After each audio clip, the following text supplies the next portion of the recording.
పొగ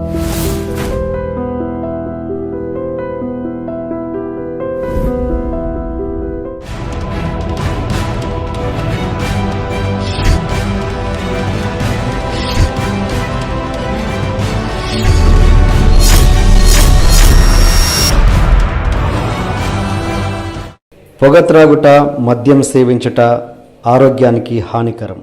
అన్ని ఇంటర్వ్యూలలో ఎన్ని నిజాలు చెప్పారో లేదో తెలియదు, కానీ ఈ ఇంటర్వ్యూలో మీరు అన్ని నిజాలు చెప్పబోతున్నారు. ఇప్పుడు అన్ని మీతో మన అన్ని నిజాలే మాట్లాడుకున్నాం. నాకు బాగా గుర్తు, వినోదం ఒక సక్సెస్ మీట్లో మీరు బాగా కన్నీళ్ళు పెట్టుకొని నాకు లైఫ్ ఇచ్చింది ఎస్వి కృష్ణారెడ్డి గారు అని కన్నీళ్ళు పెట్టుకున్నారు. గుర్తు మీరు అప్పుడు ఉన్నారు ఇండస్ట్రీలో? ఎంత వయసు సార్ మీది? అది ఆ విషయాలు తెలంటే ఇండస్ట్రీలో ఉండక్కర్లేదు. మీరు ఉన్నారు అర్థమైపోయింది. మీరు మనలా ఇంటి లాంగ్ జర్నీ ట్రైన్ మీద.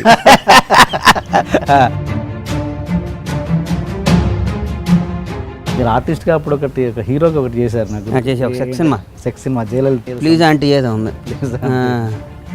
చెయ్యని పని లేదు సార్ మనం. పవన్ కళ్యాణ్ అంటే మీకు ఎందుకు అంత పిచ్చి? అసలు ఎందుకు? కేవలం మీకు సినిమా ఇచ్చాడేనా లేకపోతే ఇంకా వేరే కారణం? ఎంతోమంది మగాళ్ళు ఉండగా మన నానంటే మనకి ఎందుకు అభిమానం చెప్పండి అన్నారు గారు. మేము మిమ్మల్ని క్వశ్చన్ ఇచ్చాం.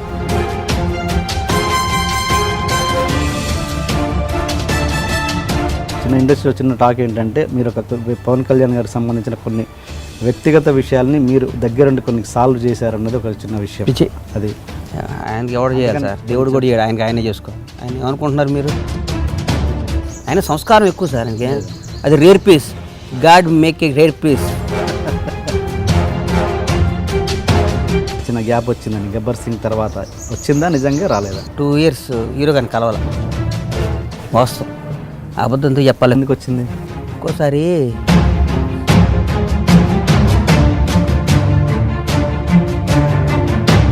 కొంతమంది ఆర్టిస్టులకి హీరోలకి మధ్యలో బండ్ల గణేష్ ఫిట్టింగ్ పెడతాడు అన్నది చూశాను నేను. మీ టీఎన్ఆర్ దాంట్లో ఒక ఆర్టిస్ట్ చెప్తుంటే జాలేసింది నాకు. పాపం అమ్మాయిల స్థాయి ఇప్పుడు 40 ఏళ్ళ నుంచి ఇండస్ట్రీలో కొట్టుకులాడుతున్నారు కదా, వాళ్ళకి వేషాలు అయితే పని జరగదేమి. సచిన్ జోషి, మీరు ఆయనతో ఆషికి 2 రీమేక్ చేశారు. ఆయనతో వచ్చిన విభేదాలు ఏంటి? నా జీవితంలో నాకు తెలిసి నేనేమన్నా అంటే తప్పు చేయటం జరిగితే బతుకొట్టే సార్. ఏంట తప్పు అసలు? సినిమాలో లాభం వస్తుంది సార్. సచిన్ చేస్తే సినిమా తీస్తే అంత పిచ్చాడు బండ్ల గణేష్ అనేవాడు. అంటే ఒక సందర్భంలో ఆయన నయీంతో చెప్పించి నయీంతో కూడా డబ్బులు వసూలు చేయించాడు అన్నది. అసలు మీరు నన్ను చాలా తక్కువ అంచనా వేసుకుంటున్నట్టు అన్నారు గారు. బండ్ల గణేష్ 2 యాంగిలే మీకు ఎవరికి తెలియదు. నాకు నయీంలు భయమేలు నడవ సార్. నాకు చెప్పండి మీ అదర్ యాంగిల్. మా మీద ఏక వాళ్ళదంతే, మమ్మల్ని ఎవరేం చేయలేరు. అంటే ఏంట నమ్మకం? ట్రంప్ను పోయి ఫోటో తీసుకొచ్చి 1 weekలో మీకు ఇవ్వమంటారా? నా స్థాయి, నా స్టామినా అది. అండ్ మీరు ఎప్పుడు ప్రతి ఇంటర్వ్యూలో మీరు దాటేస్తుంటారు మాటని. అసలు ఈ దీంట్లో చెప్తాన్నారు కాబట్టి చెప్పండి. జూనియర్ ఎన్టీఆర్కి మీకు ఇష్యూ ఏంటి? ఫ్రాంక్లీ స్పీకింగ్ విత్ టీఎన్ఆర్ కాబట్టి చెప్తున్నా. బాద్షాలో నాకు కొద్దిగా లాస్ వచ్చింది. అండ్ మీ డైరెక్టర్లతో మీ రిలేషన్ ఎలా ఉంది? ఎవరు మీకు బాగా నచ్చిన డైరెక్టర్స్? ఒక డైరెక్టర్తో పనిచేసాను నేను. డైరెక్టర్ ఏడుపు వచ్చేది. డైరెక్టర్ పేరు చెప్పను, ఎందుకు ఆడు పొట్ట కొట్టడం నాకు ఇష్టం లేదు. ఏడుపు వచ్చేది, అమ్మాయి ఈడితో సినిమా తీస్తున్నాను నేను. దానికి కర్మ. నైట్ అయితే ముందు తాగటం, డ్రగ్స్ తాగటం, ఎదవా అట్లాంటి వాడిని భగవంతుడు కూడా లైఫ్ కూడా ఫీల్ అవుతుంటాను నేను. పేరు గొప్ప పేరు, పేరు అసహ్యం. మిమ్మల్ని బాగా మోసం చేసిన హీరో కానీ, మీరు మోసం చేసిన హీరో కానీ, మీరు ఎవరైనా డైరెక్టర్ కానీ ఎవరైనా ఉన్నారా ఇండస్ట్రీలో? హీరోలు అంటే నేను ఒక హీరోని మోసం చేసేసాను. అవునా? ఎవరు? రవితేజ. అవునా? ఎలా? రవితేజ అనేవాడు ఏదో పొలం కొన్నాను సార్. ఒక రవితేజకి ఒక పొలం ఇచ్చాను నేను. కొన్నాడు నా దగ్గర. ఆయన ప్రేమగా కొనుక్కున్నాడు పొలం. మీరు ఆడియో ఫంక్షన్స్లలో ఇదే కార్యక్రమం మైకు పెట్టి పొగడమే పనిగా పెట్టుకుంటారు ఎందుకు సార్? పొగట్టం అనేది నేను పని పెట్టింది కాదు సార్. దేవుళ్ళే పొగుడతారు. పొద్దున్నే కౌసల్య సుప్రజ రామ పూర్వ ప్రవర్తతే అని వెంకటేశ్వర స్వామి పొగుడతారు. దేవుడినే పొగుడతారు. దేవుళ్ళు అంటే హీరోని పొగిడితే తప్పేందని నేను ఫీల్ అవుతాను. ఓకే, ఇంత ఎమోషనల్గా ఇంత సెన్సిటివ్గా ఇంత మాట్లాడుతున్నారు కదా, కొంతమంది అభిప్రాయం, మళ్ళీ నా మీద ఎక్కకండి, కొంతమంది అభిప్రాయం ప్రకారము బండ్ల గణేష్ పైకి వచ్చాడు.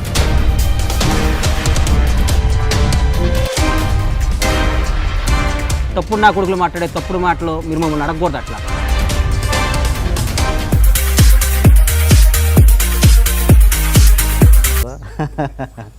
థ్యాంక్స్ అండి. ఫస్ట్ ఆఫ్ ఆల్ మాకు మంచి బ్రేక్ఫాస్ట్ ఇచ్చారు. చాలా మీ వామ్ వెల్కమ్కి చాలా చాలా థ్యాంక్స్. చెప్పడానికండి అతిథి దేవో భవ అంటారు కదా పెద్దలు. ఓకే సార్, అంటే బండ్ల గణేష్ గారు అనగానే ఇంకా అంటే ముఖ్యంగా కనబడేది కాంట్రవర్సీయే. బట్ మీరు అన్ని ఇంటర్వ్యూలలో ఎన్ని నిజాలు చెప్పారో లేదో తెలియదు, కానీ ఈ ఇంటర్వ్యూలో మీరు అన్ని నిజాలు చెప్పబోతున్నారు. పక్కా నేను ఆల్మోస్ట్ అన్ని ఇంటర్వ్యూల్లో నిజాలే చెప్పాను, ఒకటి రెండు అబద్ధాలు చెప్పుండొచ్చు, తర్వాత రిలీజ్ అయ్యాను. ఇంకా ఇప్పుడు అన్ని మీతో మన అన్ని నిజాలే మాట్లాడుకుందాం.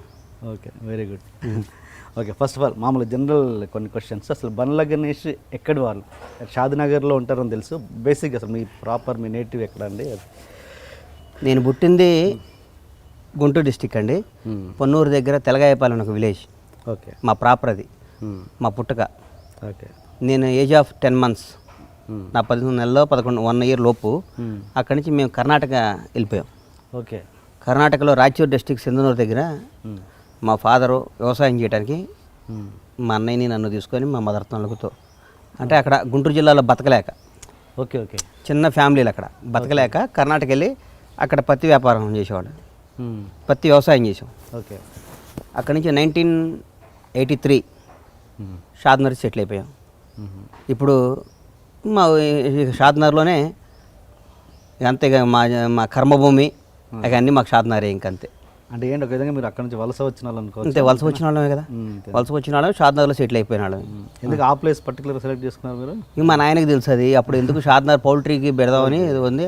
1983-84లో మా ఫాదర్ 2000 బర్త్స్తో పౌల్ట్రీ స్టార్ట్ చేశారు. అక్కడి నుంచి అప్పుడు నేను 6th class ఎంత ఉన్నాను. అక్కడ పౌల్ట్రీలో ఇప్పుడు మీరు ఆల్మోస్ట్ నెంబర్ 1 లాగా. తెలంగాణ స్టేట్లో మేమే నెంబర్ 1 అండి, ఇండియాలో నెంబర్ 2. ఓకే, అవార్డు కూడా తీసుకున్నట్టున్నారు. అవార్డు మేము పౌల్ట్రీలో మేము నెంబర్ 1 సార్. మా ప్రొడక్షన్ కానీ ఏమైనా మేము డైలీ మాకు 20 లక్షల గుడ్లు వస్తాయి. ఓకే, హైదరాబాద్ స్టేట్లో రోజుకి ఒక 70-80 లక్షల గుడ్లు తింటే అందులో 20 లక్షలు మా గుడ్లే హైదరాబాద్ సిటీలో తినే గుడ్లు. స్పెషల్గా మీరు ఓన్ ఫ్యాక్టరీ అండ్ ఓన్ అన్నీ అసలు పౌల్ట్రీలో మాకు మేము ఒక రకంగా లేయర్లో వీఆర్ డిక్టేటర్స్. ఓకే, హైదరాబాద్లో మేము శాసిస్తాం రేటు కానీ ఏమైనా కానీ. Very good, very good. Okay, and me education ఏంటి? ఇంటర్మీడియట్ ఫెయిల్ అయ్యా సార్. అవునా? అంటే ఎడ్యుకేషన్ చాలా పూరా లేదా? అసలు చదువు వచ్చేది కదా, మరి ఏం చేయమంటారు. 6th, 7th, 8th అప్పటి నుంచే షాద్నగర్లో ట్రైన్ ఎక్కి హైదరాబాద్ వచ్చి, హైదరాబాద్లో అప్పుడు ప్రతిఘటన సినిమాలు ఆడుతుండేది. అప్పుడు దీపక్ థియేటర్ అని ఒకటి ఉండేది, కాచిగూడలో కుమార్ థియేటర్ అని ఒకటి ఉండేది. షాద్నగర్లో ట్రైన్ ఎక్కేవాళ్ళం దొంగతనంగా, దిగేవాళ్ళం. సినిమా అక్కడ ఒక పాన్ షాప్లో బ్యాగ్ ఇచ్చేవాళ్ళని, వచ్చి సినిమాలు 2-3 చూసి సాయంత్రం టైంకి ఇంటికి వెళ్ళిపోయి స్కూల్ నుంచి వెళ్ళినట్టు ఇంటికి వెళ్ళేవాళ్ళం. చదువేం వస్తుంది ఇంకా అది. ఓకే, ఇప్పుడేంటి మరి ఆ మిస్సింగ్ అంతా పిల్లల మీద చూపిస్తున్నారా? పిల్లలు ట్విన్స్ అని విన్నాను. అవును, నాకు 2 పాపలు 1 బాబు అండి. 2 పాపలు? 2 బాబులు 1 పాప. 2 బాబులు ట్విన్స్. వాళ్ళని బాగా చదివిస్తున్నట్టున్నారు. బాగా చదువుతారు సార్ వాళ్ళు. వాళ్ళు బ్రహ్మాండ స్కూల్ ఒక్కరిజిలో చదువుతారు, వాళ్ళు బాగా చదువుతారు వాళ్ళు. Okay, okay. అండ్ ఆర్టిస్ట్ కంటే మీరు ఆర్టిస్ట్గా అయ్యే కంటే ముందు మీరు మేనేజర్గా చేసినట్టున్నారు. నేను బేసిక్గా 10th class అయిపోయినాక హైదరాబాద్ వచ్చే సార్, ఏజ్ ఆఫ్ 15, నా 15 సంవత్సరం. 10th వచ్చి మధు ఫిల్మ్ ఇన్స్టిట్యూట్లో ట్రైనింగ్ అయ్యా. Okay, 1 year. I'm student of Madhu film institute. Okay, student interview అయిపోయినాక యాడ్లో మీద ఎప్పుడు ఫోటో కనబడదు? ఎవరో శ్రీకాంత్ గారు, శివాజీ రాజా గారు వీళ్ళందరూ కనబడదు, మీ ఫోటో ఎప్పుడు కనబడదు? వాళ్ళకి మన ఎదుగుదల గుర్తించలేదేమో ఇంకా. అది మన తప్పు కాదు. నేను మధు ఫిల్మ్ ఇన్స్టిట్యూట్ స్టూడెంట్ నేను. ఓకే, తర్వాత మధు ఫిల్మ్ ఇన్స్టిట్యూట్ అయిపోయినాక మళ్ళీ పోయి ఇంటర్మీడియట్ చేశా షాద్నగర్. మరీ చిన్నపిల్లోడు నువ్వేంద్ర నాయన అన్నారు. పోయి ఇంటర్మీడియట్ చేస్తే అన్నీ ఫెయిల్ అయ్యా, అన్నీ ఫెయిల్, ఇంక్లూడింగ్ తెలుగు. ఒక కామర్స్ ఏదో ఒక దాంట్లో పాస్ అయ్యా. ఇది అయ్యే పని కాదురా అని చెప్పి మళ్ళీ వచ్చి ప్రొడక్షన్ మేనేజర్గా జాయిన్ అవుతాం. ఇండస్ట్రీలోనే ఉండాలి. నాకు ఫ్రెండ్ ఉన్నాడు రమేష్ రెడ్డి అని. ఓకే, చిన్న చిన్న వేషాలు వేసాడు, ఇప్పుడు కూడా నా ఫ్రెండే. ఓకే, రమేష్ రెడ్డి ఇద్దరం కలిసి మేము అందరం రూమ్లో ఉండేవాళ్ళం యూసఫ్గూడలో. నేను రమేష్ రెడ్డి, వినోద్ బాలా అని మేమందరం కలిసి రూమ్లో రూమ్మేట్స్ మేమందరం. తర్వాత అట్లా జీవితం స్టార్ట్ అయిపోయింది. మేనేజర్గా స్టార్ట్ చేశాను. తర్వాత సిఎల్ నరసారెడ్డి గారి దగ్గర, కేఎస్ రామారావు దగ్గర, అదే క్రియేటివ్ కౌన్సిల్ అందరి దగ్గర వర్క్ చేశా. ఓకే. వర్క్ చేయటువంటి వాళ్ళని డబ్బులు ఇచ్చేవాళ్ళు కదా, నేను తీసుకునేవాడిని కాదు. వర్క్ చేసి ఇండస్ట్రీలో ఉండాలి. ఎక్స్పీరియన్స్ పని చేసేవాడిని అంతే. ఓకే, అంతే కదా ఎక్స్పీరియన్స్ అంటే మీరంతా ఒక రేంజ్ అంటే ఏమంటారు ఫైనాన్షియల్గా ఒక రేంజ్ చూసిన వాళ్ళు అంటే అంతకుముందే మేనేజర్గా జాయిన్ కాకముందే మీరు ఒక ఫైనాన్షియల్గా బాగా మేము ఎప్పుడు ఫైనాన్షియల్గా నేను ఇబ్బంది పడింది వాళ్ళే సార్. బాగా మంచి వెల్ సెటిల్ అంటే ఎబో యావరేజ్ ఫ్యామిలీ. మా నాయన అప్పుడే వచ్చి నాకు రూమ్కి వచ్చి 2000 1000 ఇచ్చిపోయేవాడు పాపం. 1000 నేనేమో ఇంటికాడ డబ్బులు తీసుకునేది ఏందా అనుకునేవాడిని. నేను ఇంటికాడ డబ్బులు తీసుకోవద్దు అనుకునేవాడిని. అట్లాగే మా నాన్న వచ్చి పాపం ఇచ్చిపోతూ ఉండేవాడు. మా నాన్న బాధ అనిపించేది నాకు, మా నాన్న దగ్గర డబ్బులు తీసుకుంటున్నాను అయిందని. నేను ఆల్మోస్ట్ ఒక 20 ఇయర్స్ బ్యాక్ నుంచి ఎప్పుడు షాద్నగర్ నుంచి నేను డబ్బులు తెచ్చుకోవటం లేదు. అట్లాగే సినిమా తీసే రోజు ఫస్ట్ రోజు ఒట్టు పెట్టుకున్నా, షాద్నగర్కి ఇన్కమింగ్ ఉంటుంది కానీ అవుట్ గోయింగ్ ఉండకూడదురా అమ్మ అని ఒట్టు పెట్టుకున్నా మా అమ్మ నాయన మీద. మా ఊరికి డబ్బులు పంపించాలి కానీ తెచ్చుకోవద్దు నేను హైదరాబాద్. అందుకని నేను హైదరాబాద్ ఒక రూపాయిదాన్ని. ఇక్కడ వస్తే ఏదైనా షాద్నగర్ పంపిస్తాం అంతే. మా జీవితం షాద్నగరే కాబట్టి. నేను అనేది ఫైనాన్షియల్ బాగా చూసిన వాళ్ళు అంత ఎంత కొంత చూసిన వాళ్ళు ఇక్కడ మేనేజర్ కంటే మీకు చిన్న చిన్న అవమానాలు ఉంటాయి కదా, ఎలాంటివి జరిగాయి? అన్నీ కేఎస్ రామారావు గారికి బీపీ ఎక్కువ, అరుస్తుండేవాడు, భయపెడుతుండేవాడు. అయినా మనం ఇండస్ట్రీలోనే ఉండాలి. సినిమా అంటే పిచ్చి, సినిమా అంటే ఫ్యాషన్, సినిమా అనేది తప్ప ఇంకోటి ఏం లేదు. ఇక షాద్నగర్లో అందరికీ అప్పుడు ఇన్స్టిట్యూట్లో జాయిన్ కాలే, నాగేశ్వరరావు కొడుకు, నాగేశ్వరరావు కొడుకు సినిమా యాక్టర్ అంటారా అనేది మా వాళ్ళని మా కొద్దిగా ఎక్కిరింపులు. ఈడు పోయి హీరో అవుతాడా, యాక్టర్ అవుతాడా, అది అవుతాడా, ఇది అవుతాడని. ఒకరోజు ఉండలేనని షాద్నగర్ వెళ్ళిపోయినాక మా అమ్మ తెల్లారి నైట్ ఏమలేదు పాపం. అప్పుడు పోయి గౌలిగూడ పోయి బస్సు ఎక్కేది. గౌలిగూడ పోయి బస్సు ఎక్కితే షాద్నగర్ దిగేది. ఇంటికి పోతే పాపం మా నాన్న స్కూటర్ మీద వచ్చి తీసుకుని పోయేవాడు. నేను పోనమ్మా షాద్నగర్ హైదరాబాద్, ఇంకా అన్నమాట ఎవరి దగ్గర అన్ని పనులు నేను చేయను, మన ఇంటికాడ ఏదైనా చేస్తా అది అంటే. పొద్దున్నే మా నాన్న లేచి మా అమ్మ లేచి ఏమైనా కానీ సినిమా ఇండస్ట్రీలో ఉండాలి. మా నాన్నకి సినిమాలు అంటే పాపం ఇష్టం, చాలా ప్రేమ. మా అన్న వీళ్ళందరూ నన్ను మా అన్నయ్య కొడుకులా చూసాడు. నాకు మా అన్నకి 1.5 year గ్యాప్. అవును, తమ్ముళ్ళ చోటు ఇప్పుడు వాడు కొడుకులాగా ఇద్దరం ఒరేవారు అనుకుంటాం. అట్లా వెళ్ళాలరా అన్నారు. సరే వచ్చే దీని అంత చూద్దాంలే అని వచ్చాను. వచ్చినాక కృష్ణారెడ్డి గారు, శ్రీకాంత్, నేను వినోదం అంతకుముందు మేము ఫ్రెండ్స్, ఇన్స్టిట్యూట్ కదా శ్రీకాంత్, అక్కడి నుంచి మేము ఫ్రెండ్స్. శ్రీకాంత్ ద్వారా కృష్ణారెడ్డి గారు, వజ్రం సినిమాకి నేను మేనేజర్ని. అవునా? ఓకే. వజ్రం సినిమాకి మేనేజర్. అప్పుడు కొద్దిగా కృష్ణారెడ్డి గారి పరిచయం. తర్వాత శ్రీకాంత్ నేను ఫ్రెండ్స్ అవటం, మేమందరం కలిసి అంటే వినోదంలో అవకాశం ఇచ్చారు. దివాకర్ బాబు గారు రైటర్ ఉండేవారు. ఆయనకు ఒకరోజు నేను ఇన్స్టిట్యూట్లో మైమ్లో ది బెస్ట్ స్టూడెంట్ నేను. ఒకరోజు మైమ్ చేసి చూపించాను అక్కడ గెస్ట్ హౌస్లో. అమ్మ నువ్వేంటా అంటే నేను ఇన్స్టిట్యూట్ సార్ అని చెప్పా. పాపం దివాకర్ బాబు గారు కృష్ణారెడ్డి గారు రికమెండ్ చేయటం, వినోదం సినిమా అవకాశం ఇచ్చారు. Okay okay. అచ్చా, అలా వచ్చింది అంతే. కృష్ణారెడ్డి, దివాకర్ బాబు గారు రికమెండ్ చేశారు. అచ్చిరెడ్డి గారు, కృష్ణారెడ్డి గారు చూశారు. కృష్ణారెడ్డి గారు పాపం ఆయన. నాకు బాగా గుర్తు, వినోదం ఒక సక్సెస్ మీట్లో మీరు బాగా కన్నీళ్ళు పెట్టుకొని నాకు లైఫ్ ఇచ్చింది ఎస్వి కృష్ణారెడ్డి గారు అని కన్నీళ్ళు పెట్టుకున్నారు. గుర్తు. మీరు అప్పుడు ఉన్నారు ఇండస్ట్రీలో? ఎంత వయసు సార్ మీది? నా కృష్ణారెడ్డి గారే కదా సార్. మరి అంతకుముందు ప్రొడక్షన్ మేనేజర్ అంటే నా స్థాయికి తగ్గ పని కాదు. నేను నా మనసుకు తెలుసు నేనేందో. ఓకే. ఆర్టిస్ట్ అవుదామని ఇన్స్టిట్యూట్ ట్రైనింగ్ అయ్యాను. కృష్ణారెడ్డి గారు ఇచ్చారు నాకు. తర్వాత 2-3 సినిమాలు, కొన్ని సినిమాలు యాంకరేజ్ చేసి వాళ్ళు యాక్షన్ ఇచ్చారు. కృష్ణారెడ్డి గారు నన్ను ఒక రకంగా చెప్పాలంటే ఒక తమ్ముళ్ళ చూసేవాడు సార్ నన్ను. అది ఆ విషయాలు తెలాలంటే ఇండస్ట్రీలో ఉండక్కర్లేదుగా, బయట ప్రేక్షకులు కూడా చూస్తారు కదా. మీరు ఉన్నారు మీరు మనలాంటి లాంగ్ జర్నీ ట్రైన్ మీద. ఓకే. నేను అనేది నా క్వశ్చన్ ఏంటంటే, అంత బాగా అంటే అప్పుడు ఎట్లా మాట్లాడారంటే అసలు నా తండ్రి గురువు అన్నీ ఈయనే, నాకు నా జీవితం ఇచ్చిన గురువు అన్నట్టు మాట్లాడారు. అంటే మీరు ఒక టైంలో ఇప్పుడు ఒక టాప్ ప్రొడ్యూసర్ మీరు, ఆయన ఒక టైంలో కొంచెం డౌన్ఫాల్ అయిన పరిస్థితి వచ్చింది. అప్పుడు మరి అలాంటి వ్యక్తికి మీరు బ్రేక్ ఇద్దాం. ఈరోజు కూడా చెప్తున్నా మీకు, ఈరోజు కూడా కొన్ని లక్షల మంది ముందున్న ఎక్కడున్న కృష్ణారెడ్డి గారు కనపడితే ఫస్ట్ వెళ్ళి నేను కాళ్ళు దండం పెట్టుకుని ఆశీర్వాదం తీసుకుంటా అని నేను చెప్పా. గురుగారు నాకు ఒకటే కోరిక, నా పరమేశ్వర ఆర్ట్ ప్రొడక్షన్స్లో మీ డైరెక్షన్లో ఒక సినిమా తీయాలి సార్. ఓకే. నేను రెగ్యులర్ టచ్లో ఉంటా. ఆయన పాపం చేద్దాం అంటున్నారు. నేను ఒక మంచి రీమేక్ కోసం చూస్తున్నాను సార్. ఓకే. నాకు కృష్ణారెడ్డి గారి డైరెక్షన్లో నా బ్యానర్లో ఉంటూ నాకు గౌరవం. ఆయనకి నేనేం హెల్ప్ చేయటం కాదు, నాకు గౌరవం. ఓకే. నేను సన్నాఫ్ బండ్ల నాగేశ్వరరావు ఎట్లా చెప్పుకోవాలో గణేష్ కృష్ణారెడ్డి గారు మనిషి అని చెప్పుకోవాలి. నాకు అది ఆయన అంటే ఆయన అంత గొప్ప మనిషి ఆయన. అందుకోసం ఆయనకి నా బ్యానర్లో తప్పకుండా ఆయనతో సినిమా చేస్తా. డైరెక్ట్గా డైరెక్షన్లో నాకు గౌరవం. ఆయన దర్శకత్వం పక్కన నిర్మాతగా నా పేరు బట్ట నాకు గౌరవం నాకు. ఓకే. ఆయన ప్రోడక్ట్ని నేను ఆయనతో సినిమా చేసే స్థాయి అంటే అంతకంటే అచీవ్మెంట్ ఏందండి లైఫ్లో. నాకు అది ఉంది, అది జరుగుతుంది అది. గుడ్. అండ్ మరి అండ్ మీ ఇంట్లో నేను రాగానే చూశాను రామనాయుడు గారి ఫోటో ఉంది. ఏంటి ఆయన మీద స్పెషల్ రెస్పెక్ట్? రామానాయుడు గారు అంటే సార్ నంబర్ 1. ఆయన నాకు రోల్ మోడల్ సార్. ఓకే. ఆయన పిల్లల్లాగా నా పిల్లల్ని నేను చేయాలని, ఆయనలాగా నేను స్టూడియో కట్టాలని, ఆయనలాగా సినిమాలు తీయాలని. ఇంకో విషయం చెప్తున్నా, ప్రేమ ఖైదీ అని ఒక సినిమా మా ఇన్స్టిట్యూట్ అయిపోయిన టైంలో ప్రేమ ఖైదీ అని ఒక సినిమా వచ్చింది ఈవీ గారి డైరెక్షన్లో. నేను పూరి జగన్నాథ్ గారు, పూరి, మేమందరం ఆ సినిమా జూనియర్ ఆర్టిస్టులుగా వెళ్ళాం. ఓకే. జూనియర్ ఆర్టిస్టులుగా. పూరి గారు పూరి మేమందరం ఇన్స్టిట్యూటే కదా.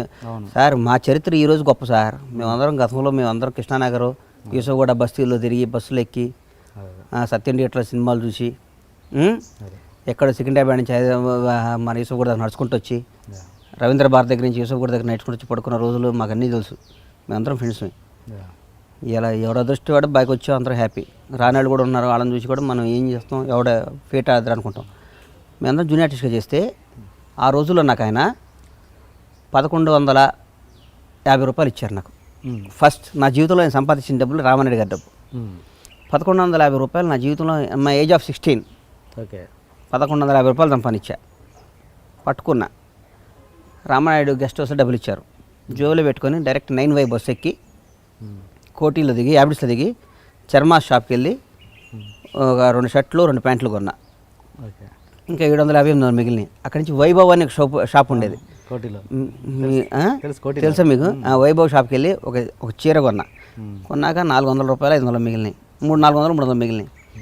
వెళ్ళి గౌలిగూడ వెళ్ళి బస్సు ఎక్కి షాద్నగర్ వెళ్ళా. మా అమ్మకి చీర ఇచ్చా, ఈ బట్టలు నేను కొనుక్కున్నానని చెప్పాను. చర్మాసి 400. నాకు రామానాయుడు గారు అంటే అంత ఇష్టం. ఆయన 2 రోజుల్లో చనిపోతాడన్నా కూడా టెంపర్ సినిమా అన్ని అక్కడ సురేష్లో చేస్తే, ఎరా జాగ్రత్తరా, బాబుతో బాగుండ్రా, బాబుతో బాగుండ్రా, బాగుంటే వెంకటేష్ బాబు గారు, సురేష్ బాబు, బాబుతో బాగుండ్రా, బాబుతోనే ఉంటుండ్రా అట్లా చెప్తూ ఉండేవాడు. నాకు ఎందుకు నాయుడు గారు అంటే ఇష్టం. అందుకని ఆయన ఫోటో ఇప్పుడు మా ఇంట్లో ఆయన చూస్తుంటాయి ఇప్పుడు. ప్లస్ మా ఫాదర్కి నాయుడు గారు అంటే పిచ్చి. ఎందుకంటే మా ఫాదర్ చిన్నప్పుడు నాయుడు గారు మా ఊరు వచ్చేదంట. మా నాన్న మా వయసప్పుడు నాయుడు గారు మా వడ్లు వ్యాపారం చేస్తాం మా దగ్గరికి వచ్చేదంట. ఆ ఏరియాలో మా నాన్న మా నేటివ్ ప్లేస్ ఏరియాలో రామానాయుడు గారు అంటే ఒక దేవుళ్ళలాగా. అది కొంచెం లోపల ఉంటాం. అది రామానాయుడు గారి మీద మోసం అంతే, ప్రేమ నాకు.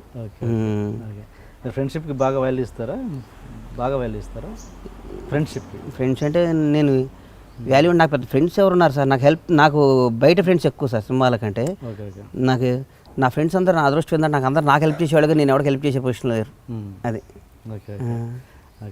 అండ్ మీరు ఆర్టిస్ట్గా చేస్తున్నప్పుడు నాకు తెలిసి రెగ్యులర్గా మీ బ్యాచ్, కమెడియన్ బ్యాచ్ ఎవరంటే వేణుమాధవ్, లేకపోతే తిరుపతి ప్రకాష్, లేకపోతే ఉత్తేజ్, ఇదే మీరు గణేష్ గారు.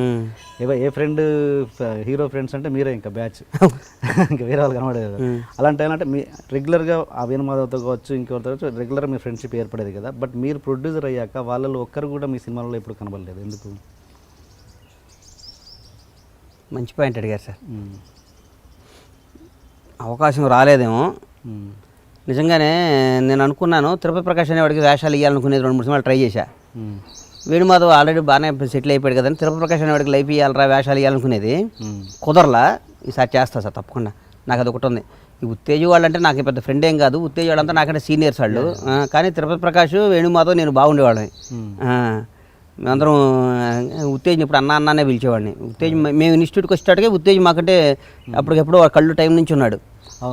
అప్పటి నుంచి ఉత్తేజ్ మాకంటే సెన్సిటివ్. కానీ అలా చేయాలి సార్, చేస్తాను నేను.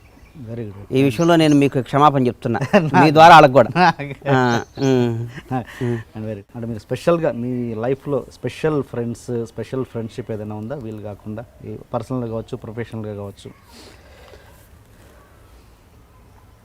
సినిమా ఇండస్ట్రీలో నాకు పెద్ద ఫ్రెండ్స్ అంటే హలో ఫ్రెండ్స్ అని సార్. నాకు గుండె నిప్పి ఫ్రెండ్స్ ఎవరు లేరు. ఓకే. నాకు ఇండస్ట్రీలో నాకు మోరల్గా సపోర్ట్ చేసింది నాకు ఒక 5 ఉన్నారు సార్. కొంచెం పవన్ కళ్యాణ్ ఆయన పక్కన పెడదాం, ఆయన దగ్గర తర్వాత వద్దాం. ఓకే. బయట వాళ్ళ గురించి మాట్లాడదాం. ఒక ఆయన ఇక్కడ నారాయణగూడలో ఉంటాడు, జయంత్ అని ఒక ఆయన. నాకు ప్రతి ఆడియో ఫంక్షన్కి వస్తుంటాడు. ఓకే. ఆయన వైశాస్ ఆయన కూడా. ఒక ముస్లిం ఆయన ఉంటాడు ఓల్డ్ సిటీలో, హమీద్ భాయ్ అని, ఆయన కూడా. వీళ్ళిద్దరూ ప్లస్ నాకు సొంత బ్రదర్ అంటే ఎక్కువ. నా బ్రదరు మా అన్నయ్య ఎట్లా నాకు అట్లా. రంజిత్ రెడ్డి అని ఎస్ఆర్ గ్రూప్ హ్యాచరీస్, ఓకే. ఆయన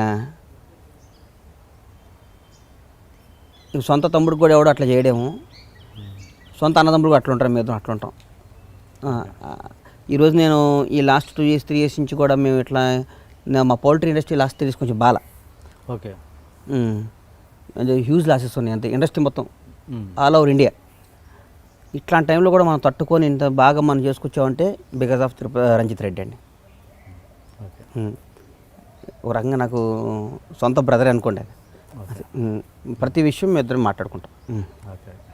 ఈ ఇండస్ట్రీ పరంగా వస్తే నన్ను ముందు నుంచి ఎంకరేజ్ చేసి నేను ఉన్నారా నడిపించింది మా ఫైనాన్షియల్ సత్యరంగయ్య అని, మీ పేరు అయినా ఉంటారు, సత్యరంగయ్య ఆయనండి. సినిమాల్లో నాకేమన్నా నా కోసం అల్లు అరవింద్ దగ్గరికి వెళ్ళి, అరవింద్ గారి దగ్గరికి వెళ్ళి మా గణేష్ డేట్లు బన్నీ డేట్లు నేనున్నా అని చెప్పి నన్ను ముందు నుంచి ఎంకరేజ్ చేసుకొచ్చాడు ఆయన. అట్లాగే సినిమా ఇండస్ట్రీలో నాకు మనసు బాగా బాధ అనిపించి అమ్మ చిరాకు అనిపించి ఏంద్రా ఇది అనిపిస్తే త్రివిక్రమ్ శ్రీనివాస్ గారి దగ్గరికి వెళ్తా. గురుగారు డైరెక్టర్ గారు ఇది ప్లాన్ ఏంటంటే ఆయన దగ్గర 1 గంట కూర్చుంటే మొత్తం బ్యాటరీ డౌన్ అయిపోద్ది, మొత్తం మళ్ళీ మన మీద మనకి కసి వస్తుంది, మళ్ళీ మనం పని చేసుకుని ఉంటాం. అది ఏంటి ఆయనతో అంత రిలేషన్ మీకు అంటే ఎట్లా ఏర్పడ్డది? త్రివిక్రమ్ గారు నా ఫస్ట్ ఆయనతో సినిమా చేద్దామని ఎప్పటి నుంచో జరుగుతున్నా. మా తీన్మార్క్ డైలాగ్ రైటర్ ఆయన. తర్వాత ఆ సినిమా ఫ్లాప్ అయినాక పాపం గబ్బర్ సింగ్ సినిమాని తీన్మార్ అప్పుడు నేనే కొనటం జరిగింది దబాంగిని. హీరో గారు సొంతంగా చేస్తారా పవన్ కళ్యాణ్ క్రియేటివ్ వర్క్స్ మీద అని చెప్పారు. చేసుకోండి బాబు మొత్తం నేను ప్రొడక్షన్ చేసి పెడతానని చెప్పారు.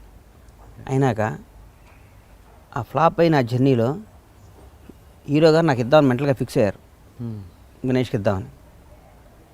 త్రివిక్రమ్ గారు కూడా వెళ్ళి ఈ సినిమా గణేష్ చేస్తే బాగుంటుందని చెప్పి నా కోసం సెట్ చేసి గబ్బర్ సింగ్ అనే సినిమా ఇవాళ రూపురేఖలు దిద్దుకోవడానికి పవన్ కళ్యాణ్ గారితో పాటు త్రివిక్రమ్ గారు కూడా అంత ముఖ్యం. అంటే అది నా జీవితాన్ని నేను మార్చిన సినిమా కదా సార్. నేను ఎప్పుడు పవన్ కళ్యాణ్ గారు అంటే త్రివిక్రమ్ గారు అన్న, పవన్ కళ్యాణ్ గారు అంటే త్రివిక్రమ్ గారు అంటే నాకు ఒక బుక్ లాంటాడు. ఆయన ప్రతి విషయంలో ఆయనతో నాకు పర్సనల్ డీప్ ఉంటే ఆయనతో మాట్లాడుతుంటాను. తీన్మార్ సినిమాకి త్రివిక్రమ్ గారు పర్ఫెక్ట్గా పూర్తి స్థాయిలో వర్క్ చేశారండి, లేదంటే కొంచెం ఆయన వేరే ప్రాజెక్టులో బిజీ ఉండడం వల్ల దీని మీద అంత కాన్సన్ట్రేట్ చేయలేకపోయారు అన్నది ఒక టాక్, నిజమేనా? ఎంతవరకు? ఏం లేదు, బ్రహ్మాండంగా రాసి పెట్టారు. ఆ సినిమాలో ఈ కర్ణుడి సాగు 100 కాండాలని కానీ పాపం త్రివిక్రమ్ గారు కానీ కథ ఎవరు లేదు, టైం లేక దాని మీద కొంచెం ఇంకా మనసు పెట్టలేదు. చూసారు ఆయన పాపం ఆయన అన్నీ చేశారు సార్. ఆ సినిమా ఏమో ఇప్పటికి కూడా నాకు అర్థం కాదు సార్. ఆ సినిమా ఎందుకు ఆడలేదు నాకు గబ్బర్ సింగ్ కంటే అదే నచ్చింది ఎక్కువ. మరి ఎందుకు నా కర్మ నాకు ఇప్పటికి కూడా సరే. ఇప్పుడు కూడా మీరు సినిమా చూడండి, పిండేస్తుంది గుండె. ఎందుకు ఆడలేదు మన చేతిలో ఏముండదేమో అని అనిపించింది. గబ్బర్ సింగ్ తర్వాత ఆ సినిమా పడి ఉంటే హిట్ అయ్యేదేమో. ఇప్పుడు రిలీజ్ చేసిన తను సరిగ్గా ఎడిటింగ్ చేస్తే విక్రమ్ గారితో చేస్తే మళ్ళీ సూపర్ హిట్ అయ్యేది, డౌట్ లేదు. ఓకే. ఇంతే మర్చిపోయాను, కుటుంబం గురించి మాట్లాడడంలో మర్చిపోయాను. మీది ఉమ్మడి కుటుంబం, ఇప్పటికీ మీరు నాకు తెలిసి కలిసే ఉంటారు కదా? బ్రదర్స్ ఒకటే బ్రదర్. అదే బ్రదర్స్ అంటే మీరిద్దరు, అండ్ సిస్టర్స్ ఏం లేరు. సో చెప్పండి, ఉమ్మడి కుటుంబంలో ఉన్న గొప్పతనం ఏంటి, మీరు దాన్ని ఎలా ఎంజాయ్ చేస్తున్నారు, ఎలా ఇప్పుడున్న యూత్కి మీరు అది ఎలా మెసేజ్ ఇస్తారు?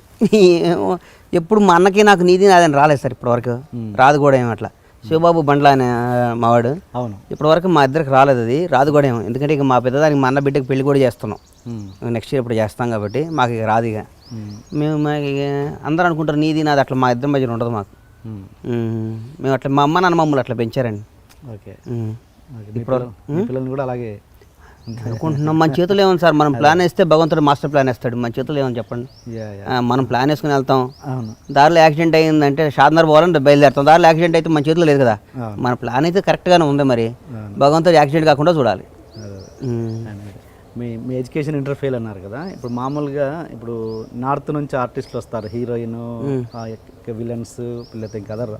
మీరు ఢిల్లీ కూడా రెగ్యులర్గా వెళ్తుంటారు, మీరు ఎట్లా? మీరు నేను ఇంగ్లీష్ హిందీ బ్రహ్మాండంగా మాట్లాడతారు. అవునా? ఆ. ఓకే, అడుగుతున్నాను. నా బాధను వాళ్ళకి అర్థం చేసుకుంటారు. ఇది ఇంగ్లీష్ సాధనాలకు తెలిసినాక నాతో మాట్లాడతారు. కంటెంట్ అర్థం అవుతే చాలు అంటారు. నా బాధ అర్థం అవుద్ది, కంటెంట్ ఎందుకు. ఈ ఫుల్ బట్టలు ఏమైనా తప్పులు ఉండొచ్చు కానీ నా బాధ వాళ్ళకి అర్థమైపోతాయి. కాజల్ గిజల్ అందరినీ ఎవరినైనా హీరోయిన్ ఇంగ్లీష్లో వాయించిపోతుంది వాడిని. ఫుల్ మీద కామెడీ చేస్తుంటారా? కామెడీ వర్క్ ప్రొడక్షన్ చేసేటప్పుడు కామెడీ లేదు సార్. కామెడీ అనేది భాష మీద. సినిమా స్టార్ట్ అయ్యేదాకా డైరెక్టర్ని హీరోని నా ఫ్రెండ్స్లా చూస్తా. సినిమా స్టార్ట్ అయిన రోజు నుంచి ఎనిమిదిలా చూస్తా. ఎందుకంటే నా సినిమా నేను దెబ్బ కొడతారా అని నా మనసులో అట్లా అమ్మో వీళ్ళు ఏం చేస్తున్నారు చూడాలని. సినిమా అయిపోయిన దగ్గర నుంచి మళ్ళీ వాళ్ళు, ఎందుకంటే సినిమా అనే ప్రాణం సార్ అక్కడ. మమ్మల్ని బతికిచ్చేది సినిమా కాబట్టి సినిమా తర్వాత ఏదైనా. కానీ మీరు సినిమా ప్రొడక్షన్, మీరు ఒక ప్రొడ్యూసర్ అంటే మీరు జస్ట్ ఏమంటారు కాంబినేషన్ సెట్ చేసే ఒక పర్సన్గా అయ్యారు, కానీ సబ్జెక్ట్ విషయంలో మీరు ఇన్వాల్వ్ అవుతారా? తప్పకుండా అవుతా సార్, తప్పకుండా అవుతా. ఇప్పుడు దిల్ రాజు గారు లాగానో వాళ్ళ అంతా ఇన్వాల్వ్ అయ్యి చేస్తారా? నాకు బేసిక్గా ఏంటంటే సార్, రాజు వాళ్ళందరూ ఏమో సినిమాలు ఒక్కటే చేస్తారు. Okay okay. నాకు ఆయన కూడా ఉన్నాయిగా రియల్ ఎస్టేట్స్, ఆటోమొబైల్స్, ఇవన్నీ వాళ్ళ బ్రదర్లు. నాకు 4 వ్యాపకాలు. నాకు నెంబర్ 2 ఏంటంటే సినిమాలు, చిన్న సినిమాలు తీయాలని ముందు ఉండేది కానీ భయపడేవాడిని సార్ నిజంగా, డబ్బులు పోతాయేమో రా అని. ఇప్పుడు ఫిక్స్ అయ్యా సినిమాలో కూడా డబ్బు ఉందిరా అని, మంచి సినిమా తీయాలని. ఇప్పుడు చిన్న సినిమాలు కూడా శ్రీకాంత్ అడ్డాలతో వాళ్ళతో అనుకుంటున్నా. ఓకే, చిన్న సినిమాలు కూడా చేస్తాయి, పిచ్చిగా చేస్తాయి సినిమాలకి, మంచి సినిమాలు చేస్తా, కథలో ఇన్వాల్వ్ అవుతా. నేను నా సినిమా చూసినప్పుడు ఇక్కడ తప్పు ఉందని మనసులో అనుకుంటే అదే ఆడియన్స్ తప్పేవాడు సార్. నేను ఇక్కడ తప్పు ఉంది అనుకునేవాడిని, తప్పు చూసుకునేవాడిని. నాకు తెలుసు సార్, నేను పనిచేసే డైరెక్టర్లు వీళ్ళు ఏంటి, వీళ్ళ క్యారెక్టర్ ఏంటి, వీళ్ళు అందరూ ఏంటి నాకు తెలుసు అన్నీ. Okay okay. కానీ అనేది మ్యాక్సిమం మీరు కొన్ని సినిమాలకి స్టేట్మెంట్ ఇచ్చినట్టు 60 రోజులు అసలు నేను పట్టించుకోలేదు, పూరి జగన్నాథ్ మీద వదిలేసాను, 2 అమ్మాయిలు. 100%. మరి అది అప్పుడు మీరు ఇన్వాల్వ్ కానట్టేగా? ఇన్వాల్వ్ కానట్టు అంటే అప్పుడు బాద్షా సినిమా షూటింగ్ జరుగుతుండేది. పూరికి నాకున్న రిలేషన్ అట్లాంటిది. అన్న బడ్జెట్ అన్న అనుకొని పంపించేవాడిని. 60-70 రోజులు వెళ్ళేవాడిని కాదు, పూరి గారి మొత్తం చేసి పెట్టాడు. Okay okay. అక్కడ ఏంటి చిన్న కాంబినేషన్లో ఏదైనా సరే చిన్న క్లాష్ ఏమైనా వచ్చింది అక్కడ? 2 అమ్మాయిలతో పూరికి అర్జున్కి, అల్లు అర్జున్కి ఏం లేదండి, చిన్న కాంబినేషన్ అలాంటివి చేంజెస్లో అట్లా ఏం లేదు. ఓకే. ఇంకోటి, మీరు కెరీర్ స్టార్ట్ చేసింది, అసలు ఇండస్ట్రీకి అడుగు పెట్టింది ఒక ఆర్టిస్ట్ అవుదామని కదా, ప్రొడ్యూసర్ అవుదామని మీరు ఎప్పుడు అనుకోలేదు? డైరెక్టర్ అసలు వేరే యాక్టర్ అవుదామనే. యాక్టర్ అవుదాం, చిరంజీవి గారు కట్టేటి పోటీ ఇద్దామని వచ్చాం. చిరంజీవి గారు ఫ్యాన్ వచ్చి ఈయనకి పోటీ ఇవ్వాలనుకునేవాడిని. ఎవరైనా అంటే హీరో నేనేవాడిని, మనకు తెలియదు, ఇక్కడికి వచ్చినా తెలుసు ఇక్కడ సినిమా అంత ఉండదు అబ్బాయిని. సరే ఓకే, అంత ప్యాషన్తో వచ్చారు కదా. ఇప్పుడు ఏదో సడన్గా ఇప్పుడు మీరు ప్రొడ్యూసర్ అవడం అనేది లక్ అంటారా, లేకపోతే నా వర్క్ అండి, నా కష్టం, కృషి పక్క. ఓకే, నా కృషి పవన్ కళ్యాణ్ బ్లెస్ దయ. ఓకే. అయితే ఇప్పుడు మీరు ప్రొడ్యూసర్గా వెళ్తున్నారు కదా, బట్ మీరు మెయిన్ ప్యాషన్ వచ్చి ఆ దాహం తీరలే కదా, మీరు ఆర్టిస్ట్ దాహం అయితే మీరు ఖచ్చితంగా తీరలేదు. అది తీర్చుకోవాలని ఉందా, లేదా అసలు పట్టించుకునే మోజుపోయింది సార్ దాని మీద పోయింది. సినిమాలే తీయాలి, బాగా మంచి స్టూడియో కట్టాలి. నా 2 కొడుకులు, ఒక కొడుకుని ఇండస్ట్రీకి తీసుకురావాలి నిర్మాతగా, ఆయన కూడా యాక్టర్ చేయను, ఇండస్ట్రీని ప్రొడ్యూస్నే చేస్తా. ఓకే. ఒక కొడుకుని పోల్టీలో పెడతా. ఓకే, ఆర్టిస్ట్ గారిని చేయరు, హీరో చేయను. 2 బాగున్నారుగా పిల్లలు? బాగున్నా చేయను, నా కొడుకు నిర్మాతం చేస్తా. ఇప్పుడే అన్నారు దేవుడు మనం ఒక స్కెచ్ చేసే, ఆయన నా స్కెచ్ ఇది, మరి దేవుడు ఏం చేస్తే మనం చెప్పలేం. ఇప్పుడు ఏదో తేజ గారు లాంటి వాడు వచ్చి మీ అబ్బాయి హీరో చేస్తా అంటే ఈ కూడా ఎందుకుంటాం? మీరు ప్రొడ్యూసర్ అవుతాను, మీరే ఉంచలేదు, నేను మీరు కమెడియన్గా చేస్తున్నప్పుడు, ఆర్టిస్ట్గా చేస్తున్నప్పుడు తోటి ఆర్టిస్టులు ఎవరైతే ఉన్నారో ఇప్పుడు మీరున్న పొజిషన్ చూసి ఈగో ఫీల్ అవుతారా? ఈగో ఫీల్ అవుతుంటారా? అంత పట్టించుకోరు సార్, ఎవడు అనుకుంటాం కానీ మనం మన గురించి ఆలోచించే టైం ఎవరికి ఉంటుందని నా ఫీలింగు. ఆలోచిస్తే వాడు ఎదగడానికి మనం ఎందుకు టైం అంటే, నేను మీరు 5 నిమిషాలు మీతో మాట్లాడి వెళ్ళిపోతా కదా, మళ్ళీ మీరు నాకు గుర్తురారు. నాకు 150 వ్యాపకాలు. మనం ఎంత ఇప్పుడు ఏంది హిట్ అండ్ రన్ వ్యవహారం ఇక్కడంతా. సాయంత్రంలోపు డబ్బు ఎట్లా సంపాదించాలి, సాయంత్రంలోపు ఏంటి మన కంపెనీ ఎట్లా, ₹1,00,000 స్టార్ట్ అయిన కంపెనీ 300 కోట్ల కంపెనీ మాది ఇవ్వాలి. 1,50,000 స్టార్ట్ చేసి ఉంటాం మా నాయన, 300 కోట్ల కంపెనీ మాది ఇవ్వాలి. మనం ఎట్లా పెరగాలి అని ఆలోచిస్తాం కానీ టీఎన్ఆర్ గారు ఏమైనా ఆలోచిస్తున్నాడు మరి గురించి. కొందరు ఉంటారు డైరెక్టర్లు, ఇన్ఫీరియారిటీ కాంప్లెక్స్, ఫోన్ నా గురించి ఏమైనా చేస్తుంటాడా, నా గురించి అనుకుంటా. మనకి ఎందుకు అనుకుంటామండి, మనకేం అవసరం సార్? మనం కొడితే జీవితంలో మనం 5 మెట్లు పెరగాలంటే మనం వైకుంఠపాళి ఆడుతున్నాం సార్. నా జీవితం అనేది వైకుంఠపాళి నా దృష్టిలో. పాములు ఉన్నాయి, నిచ్చెనలు ఉన్నాయి.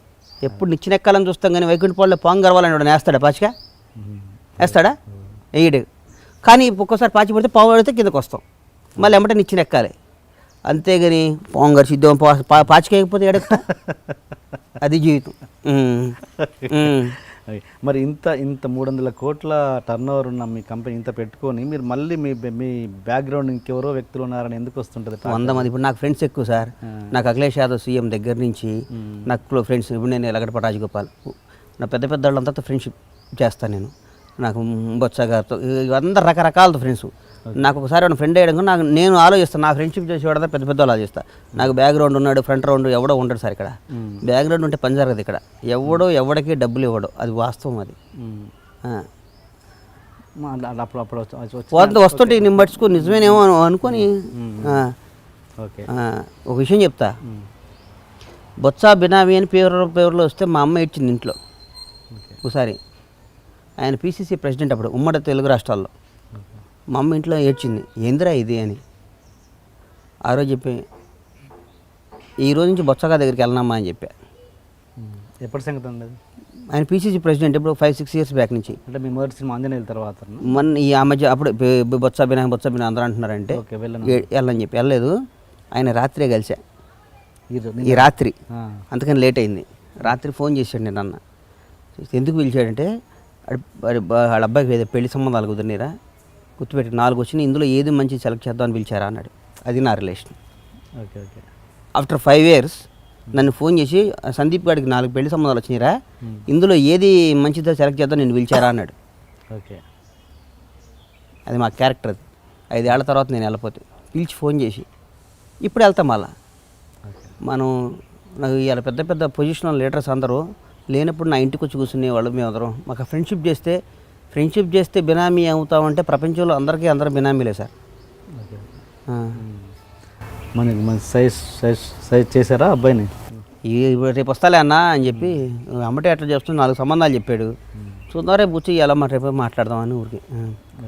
మరి ఎందుకు ఇంత సక్సెస్ఫుల్గా రన్ అవుతున్నారు? మీకు ఫైనాన్షియల్ కూడా ఏం ప్రాబ్లం లేదు, మంచి కంపెనీస్ ఉన్నాయి. మరి ఎందుకు మళ్ళీ ఇంత గ్యాప్ వచ్చింది? గణేష్ గారు అనే పేరు ఈ మధ్యకాలం వినబడట్లేదు. వాస్తవంగా చెప్పాలంటే సార్, ముందు మాది టెంపర్ సినిమా అప్పుడు కానీ 12.5 lakhs పౌల్ట్రీ ఉండేది, 15 లక్షల కోళ్ళు ఉండేవి. ఒకేసారి 10 లక్షల ఫామ్ మొదలుపెట్టాం షాద్నగర్లోనే. నేను లేకపోతే మా అన్న వల్ల కావట్లేదు. ముందు ఫ్యామిలీని సెట్ చేద్దామని అటు వెళ్ళి మొత్తం 25 lakhs కంప్లీట్ చేసి, ఈలోపు యూపీలో పాపం అఖిలేష్ యాదవ్ గారు 100 acres ల్యాండ్ ఇవ్వడం జరిగింది గవర్నమెంట్ తరఫున.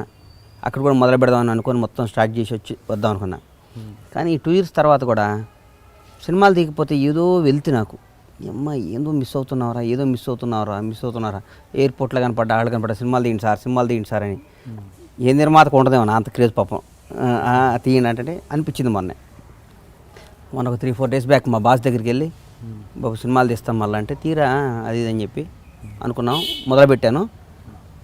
ఇక బాగా సినిమాలు తీస్తూనే ఉంటాయి. ఏమన్నది ట్వీట్ పెట్టారు, అది హల్చల్ అయిపోయింది. Boss is Ganesh Bandla is back with boss అని. ఏంటి మరి ఎప్పుడు చేస్తున్నారా ఏంటి? ఆయనతో సినిమా చేయవసరం లేదు సార్, ఆయన పక్కన ఉంటే చాలు. సూర్యుడు రేసు పెడితే చాలు అన్నట్టు ఆయనతో సూర్యుడి దగ్గరికి వెళ్ళటం ఎందుకు? ఆ రేసు పెడితే చాలుగా వెలుగు ఇంత అక్కడెక్కడో ఉన్న సూర్యుడు ఇంత వెలుగు పడుతుంటే మనకి కాలుతుంది. అట్లా అంటాడు సూర్యుడు లాంటి వాడితో ఆయన రేసు చాలు నాకు అని ఆలోచిస్తా. వెళ్ళిపోయాక ఆయనతో 2 సినిమాలు చేసాక అవకాశం వస్తుంది, మళ్ళీ చేస్తా, తప్పకుండా చేస్తా. 2 ప్రొడక్షన్స్ కలిపి ఒక సినిమా చేస్తున్నారని తెలిసి చేస్తాం. ఇప్పుడు సినిమాలు చేస్తున్నాం. పవన్ కళ్యాణ్ క్రియేటివ్ వర్క్స్ అని పరమేశ్వర ప్రొడక్షన్స్ కలిపి చేస్తాం. అంటే చిన్న సినిమా ఏదో చిన్నయే అన్ని సినిమాలు చేస్తాం. ఏ సినిమా చేసినా నా banner Pawan Kalyan creative works అని పరమేశ్వర ప్రొడక్షన్స్ కొన్ని సినిమాలు చేద్దాం అనుకున్నాం, మొదలు పెడతాం. ఓకే. ఆర్టిస్ట్గా మీరు గణేష్, ప్రొడ్యూసర్గా బండ్ల గణేష్ అంతేనండి? అప్పుడు బండ్ల గణేష్ ఉండాలి. అప్పుడు గణేష్ బాబు, అసలు పేరు గణేష్ బాబు. తీన్మార్కు కానీ ఆంజల్ కూడా గణేష్ బాబు అనే పెడుతుంది. ఎవరో మీలాంటి ఒక ఫ్రెండ్ ఒక ఆయన గణేష్ బాబు కాదని అక్కడ చూపించి బండ్ల గణేష్ అని మార్చుకోరా అని చెప్పారు.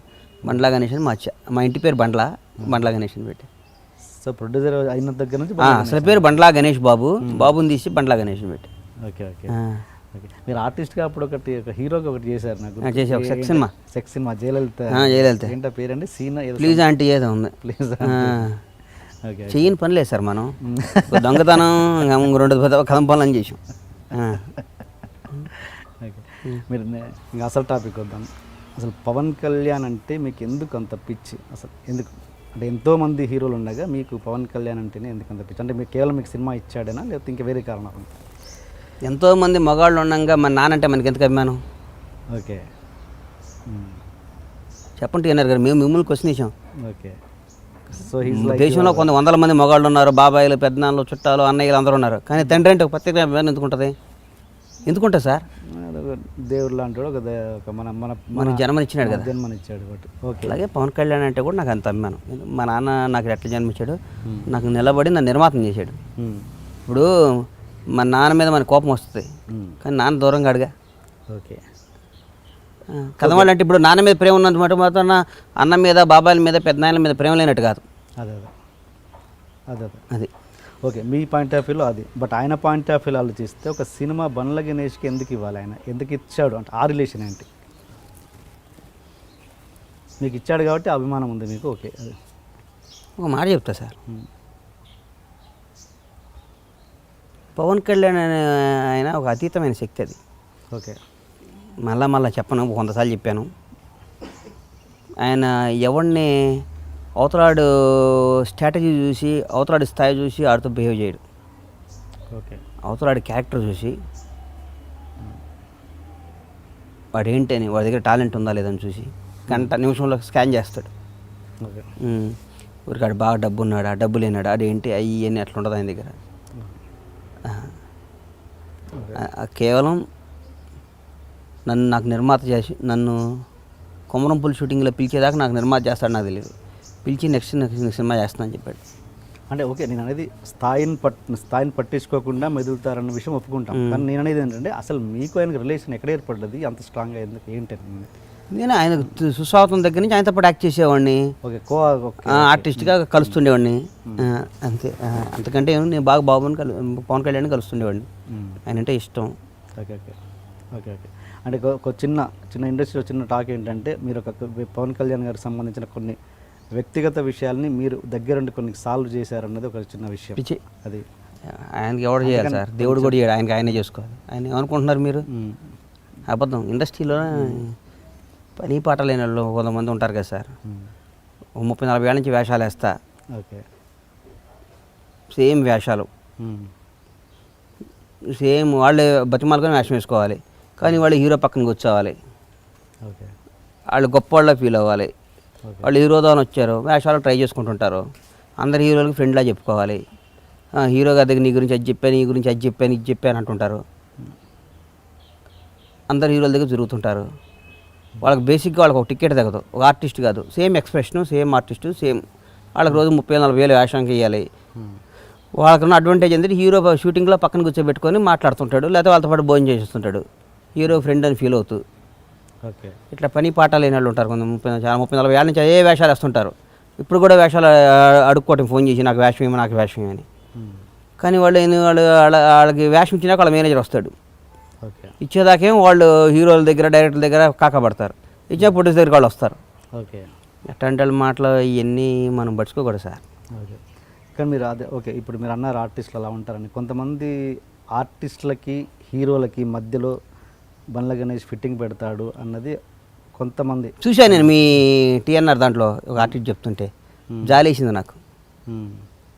పాపం అమ్మాయి వీళ్ళ స్థాయి ఇప్పుడు 40 ఏళ్ళ నుంచి ఇండస్ట్రీలో కొట్టుకులు ఆడుతున్నారు కదా, వాళ్ళకి వేషాలు అయితే పని జరగదేమి. జాలేసింది పాపం, వీళ్ళు ఎప్పుడు పెరుగుతారా అని.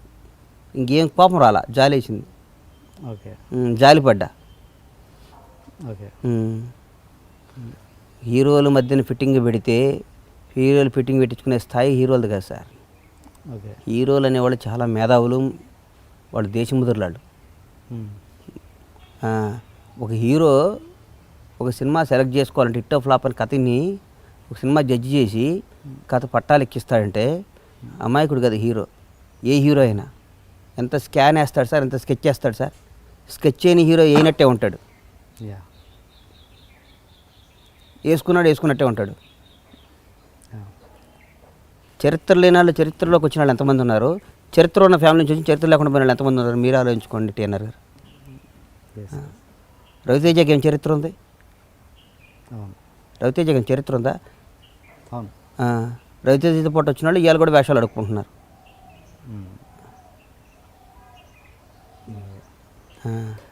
మీకు అసలు ఆర్టిస్టులతో ఎవరితోటి క్లోజ్ రిలేషన్ లేదా మామూలుగా? అసలు ఎవరు హీరోలు పక్కన పెట్టండి, నాకు ఎవరు లేదు సార్. అంటే ఎందుకు అలా? నాకు ముందు నుంచి నేను సాయంత్రం అయితే ఇండస్ట్రీ వాళ్ళతో ఉండేవాడిని కాదు. నాకు భగవంతుడు ఇచ్చిన అదృష్టం ఏంది అంటే నా సర్కిల్ పెద్దది. నాకు ఆర్టిస్టులతో పోయి కూర్చొని పత్తాలాడ్డు అని పేకాటాటాలు ఈ మందులు ఇవన్నీ నాకు లేవు సార్.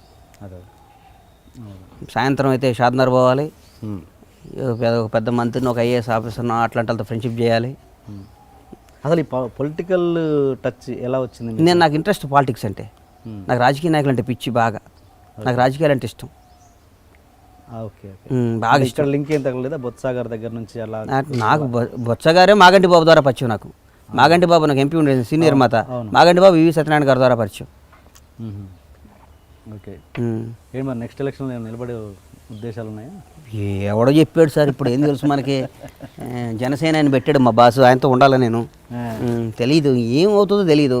సో పార్టీలో ఖచ్చితంగా మీకు టికెట్ ఉంటుంది? నేను అట్లా నేను అనుకోవట్లేదు టీఎన్ఆర్ గారు. సినిమాలు తీద్దాం బాగా, ఒక 10 ఏళ్ల పాటు సినిమాలు దుమ్ము దులుపుతామని ఫీలింగ్ ఉంది నాకు. Okay okay. అండ్ మీరు ఒక ఆడియో ఫంక్షన్లో స్టేట్మెంట్ ఇచ్చారు, ఊరికి ఒక పవన్ కళ్యాణ్ ఉంటే భారత్ 200% మారిపోయేది. 200% ఇవాళ కూడా చెప్తున్నా. అంటే అంత నిజాయితీ మీకు ఎక్కడ ఏం కనబడే? ఒక ఉదాహరణ, చిన్న ఉదాహరణ మీ ఎక్స్పీరియన్స్లో. ఆయన ప్రతి మాట నిజాయితీ సార్. ఆయన గేమ్స్ ఆడు. ఓకే. నేను చెప్తున్నా కదా, నా కోరిక అనుకోండి, మాదేమని అనుకోండి మీరు, ఆయన ఒకరోజు ముఖ్యమంత్రి అవుతాడు సార్. ఆయన దేవుడు ఇస్తాడు ఆయనకి, అది ఆయనకి నిజాయితీగా ఆయనకి ఇచ్చే గిఫ్ట్ దేవుడు అది. ఓకే. ఆయన ముఖ్యమంత్రి అయితే ఆ తెలుగు ప్రజల అదృష్టం, ఆంధ్ర ప్రజల అదృష్టం అని నా ఫీలింగ్. అవుతాడు. ఓకే. కానీ బయట చూసే వాళ్ళకి చాలా తొందరగా డిసిషన్, కొంచెం షార్ట్ టెంపర్ వ్యక్తి తొందరగా డిసిషన్స్ మార్చుకుంటారన్న ధోరణి ఆ ప్రేక్షకులలో ఉంటుంది. తొందరగా టెంప్ట్ అయి మాట్లాడడము అలాంటివి, ఎక్కువ ఆవేశం, అంటే ఇప్పుడు తగ్గిందేమో కానీ ఆవేశపరుడు అన్నట్టుగా ఉంది. దాని మీద మీ అభిప్రాయం ఏంటి? ఆవేశపరుడు అయితే ప్రపంచానికి నష్టమా సార్? ప్రజలకు నష్టంగా. ఎందుకు నష్టం? ముఖ్యమంత్రి అయితే ఎందుకు నష్టం? ఆవేశంగా ముఖ్యమంత్రి అయితే మంచి నిర్ణయాలు తీసుకోవచ్చు ఆవేశంగా. ఓకే. సో మీరు ఆవేశపరుడు అనేవాడు దుర్మార్గుడు అని అక్కడ చరిత్రలో ఉందా? ఓకే. ఎంగురు గారు లేదుగా. ఆవేశపరుడు మంచి నిర్ణయాలు కూడా తీసుకోవచ్చు అంటారు. ఆవేశపరుడు జీవితంలో ఆవేశం లేనివాడు ఎవడో పైకి రాడు సార్. ఆలోచించేవాడు ఆలోచిస్తూనే ఉంటాడు బతికినంతకాలం. చేయాలన్నా వద్దా, కూర్చోవాలన్నా వద్దా, పోవాలన్నా వద్దా, ఆలోచనలోనే టైం పుణ్యకాలం అయిపోద్ది. ఏమన్నా కానివ్వండి, ఏదైనా కానివ్వండి, మ్యాక్సిమం ఏమవుతాం, చచ్చిపోతాం. ఓకే. మ్యాక్సిమం చచ్చిపోవటమే, అంతకంటే ఇంకా పీక్స్ ఏమైనా ఉందా మనిషికి? నేను అట్లా ఆలోచిస్తా. పవన్ కళ్యాణ్ అది పలానాడు వస్తున్నాడు, మరి ఇట్లా చేయాలి, ఇట్లా మాట్లాడాలి, ఇట్లా షేక్ హ్యాండ్ వేయాలి, అట్లా ఉండదు ఆయన దగ్గర. నచ్చితే నచ్చినట్టుంటుంది, నచ్చకపోతే కలవరం అని చెప్తాడు. సారీ వెళ్ళిపోండి అంటాడు. పర్లేదు. ఓకే. అది ఒక సందర్భంలో అన్నారు ఏంటంటే, ఆయనకు ఇంకోటి కూడా ఉంది, ఆయన 3వ కన్ను తెరుస్తాడు, అదొకటి మాత్రం నా పర్సనల్, ఇది ఎవరికి చెప్పను అన్నారు. అది ఇప్పుడు అబద్ధం చెప్పన్నారు కాబట్టి అది కూడా చెప్పేసి, 3వ కన్ను తెరిస్తే ఏం చేస్తాడు? ముడితే రూమ్లో పిలిచి ఫుల్ తిట్టేవాడు నన్ను. ఎలా? మంచి ఆ పని చేయలేదు, ఈ పని చేయలేదురా, అదిరా ఇది నువ్వు అది చెప్పాం కదా, ఇది చెప్పాం కదా అని కేకలేస్తున్నావు. మిమ్మల్ని అరే అంటాడా గణేష్? ఒరే అంటాడు, అందరి ముందు గణేష్ అంటాడు. ఆయన సంస్కారం ఎక్కువ సార్ ఆయనకి. అది rare piece, god make a rare piece. Pawan Kalyan అటు పుట్టించాడు అంతే. ఓకే. అండ్ ఏంటి మీకు అంటే అంత అలాంటి వ్యక్తికి మీకు మళ్ళీ ఏదో గ్యాప్ వచ్చిందని, చిన్న గ్యాప్ వచ్చిందని గబ్బర్ సింగ్ తర్వాత వచ్చిందా? నిజంగా రాలేదా? గ్యాప్ రావటం అంటే సార్, ఒక 2 years హీరో కానీ కలవాల. ఓకే. వాస్తవం, అబద్ధంతో చెప్పాలి. ఫ్రాంక్లీ స్పీకింగ్ అది చెప్పారు ఏంది ఇది? ఫ్రాంక్లీ విత్ టీ అన్నారు కాబట్టి నేను చెప్పను, వచ్చింది. ఓకే. శారీరకంగా మా ఇద్దరి మధ్యన గ్యాప్ వచ్చినా, మానసికంగా మా ఇద్దరి మధ్య ఎప్పుడు గ్యాప్ రాలా. అదే శారీరకంగా కూడా ఎందుకు వచ్చింది? నేను సినిమాలు వేరే ఏదో ఆయన అనుకున్నాము, గణేష్ అనేవాడు దూరం ఉంటే ఎట్టుంటుందా అని నేను ఆలోచించాను. నేను అనుకున్నా వీళ్ళతో దూరంగా ఉంటే మనం బతకలేరని ఫిక్స్ అయ్యాను నేను. అసలు ఆలోచన కూడా ఎందుకు వచ్చింది అంటున్నాను. ఒక్కోసారి పొగరా అది అంటారు కదా సార్, నేను అని ఉంటుంది కదా, అది ఆ మధ్య కొద్దిగా మాకు నేను అని వచ్చింది. ఇప్పుడు మొత్తం దిగిపోయింది, ఇప్పుడు నేను కాదు, ఇప్పుడు మనం అని వచ్చింది. ఓకే. సో టోటల్గా మీదే మిస్టేక్ 100%. అందులో నా తేడా ఉంది. ఇంకొక పబ్లిక్ టాక్, ఇండస్ట్రీ టాక్ ఏంటంటే, ఆయన చాలా ఎమోషనల్, చాలా సెన్సిటివ్. పవన్ కళ్యాణ్ గారు చాలా ఎమోషనల్ వ్యక్తి. ఇంత ఎమోషనల్ వ్యక్తి పాలిటిక్స్కి పనికొస్తాడా అన్నది ఒకటి దాని మీద మీరు పర్సనల్గా జర్నీ చేశారా కూడా చెప్పండి ఒపీనియన్. పనికి వస్తాడా అంటే నాకు అర్థం కాల. పాలిటిక్స్ కంటే అంత సున్నిత మనస్తత్వం ఉన్న వ్యక్తి, అంత ఎమోషనల్ వ్యక్తి ఇండస్ట్రీకి పనికి వస్తాడు. ఇండస్ట్రీ అంట పాలిటిక్స్కి కొంచెం సెన్సిటివ్ భావాలు ఉన్న వ్యక్తి కదా.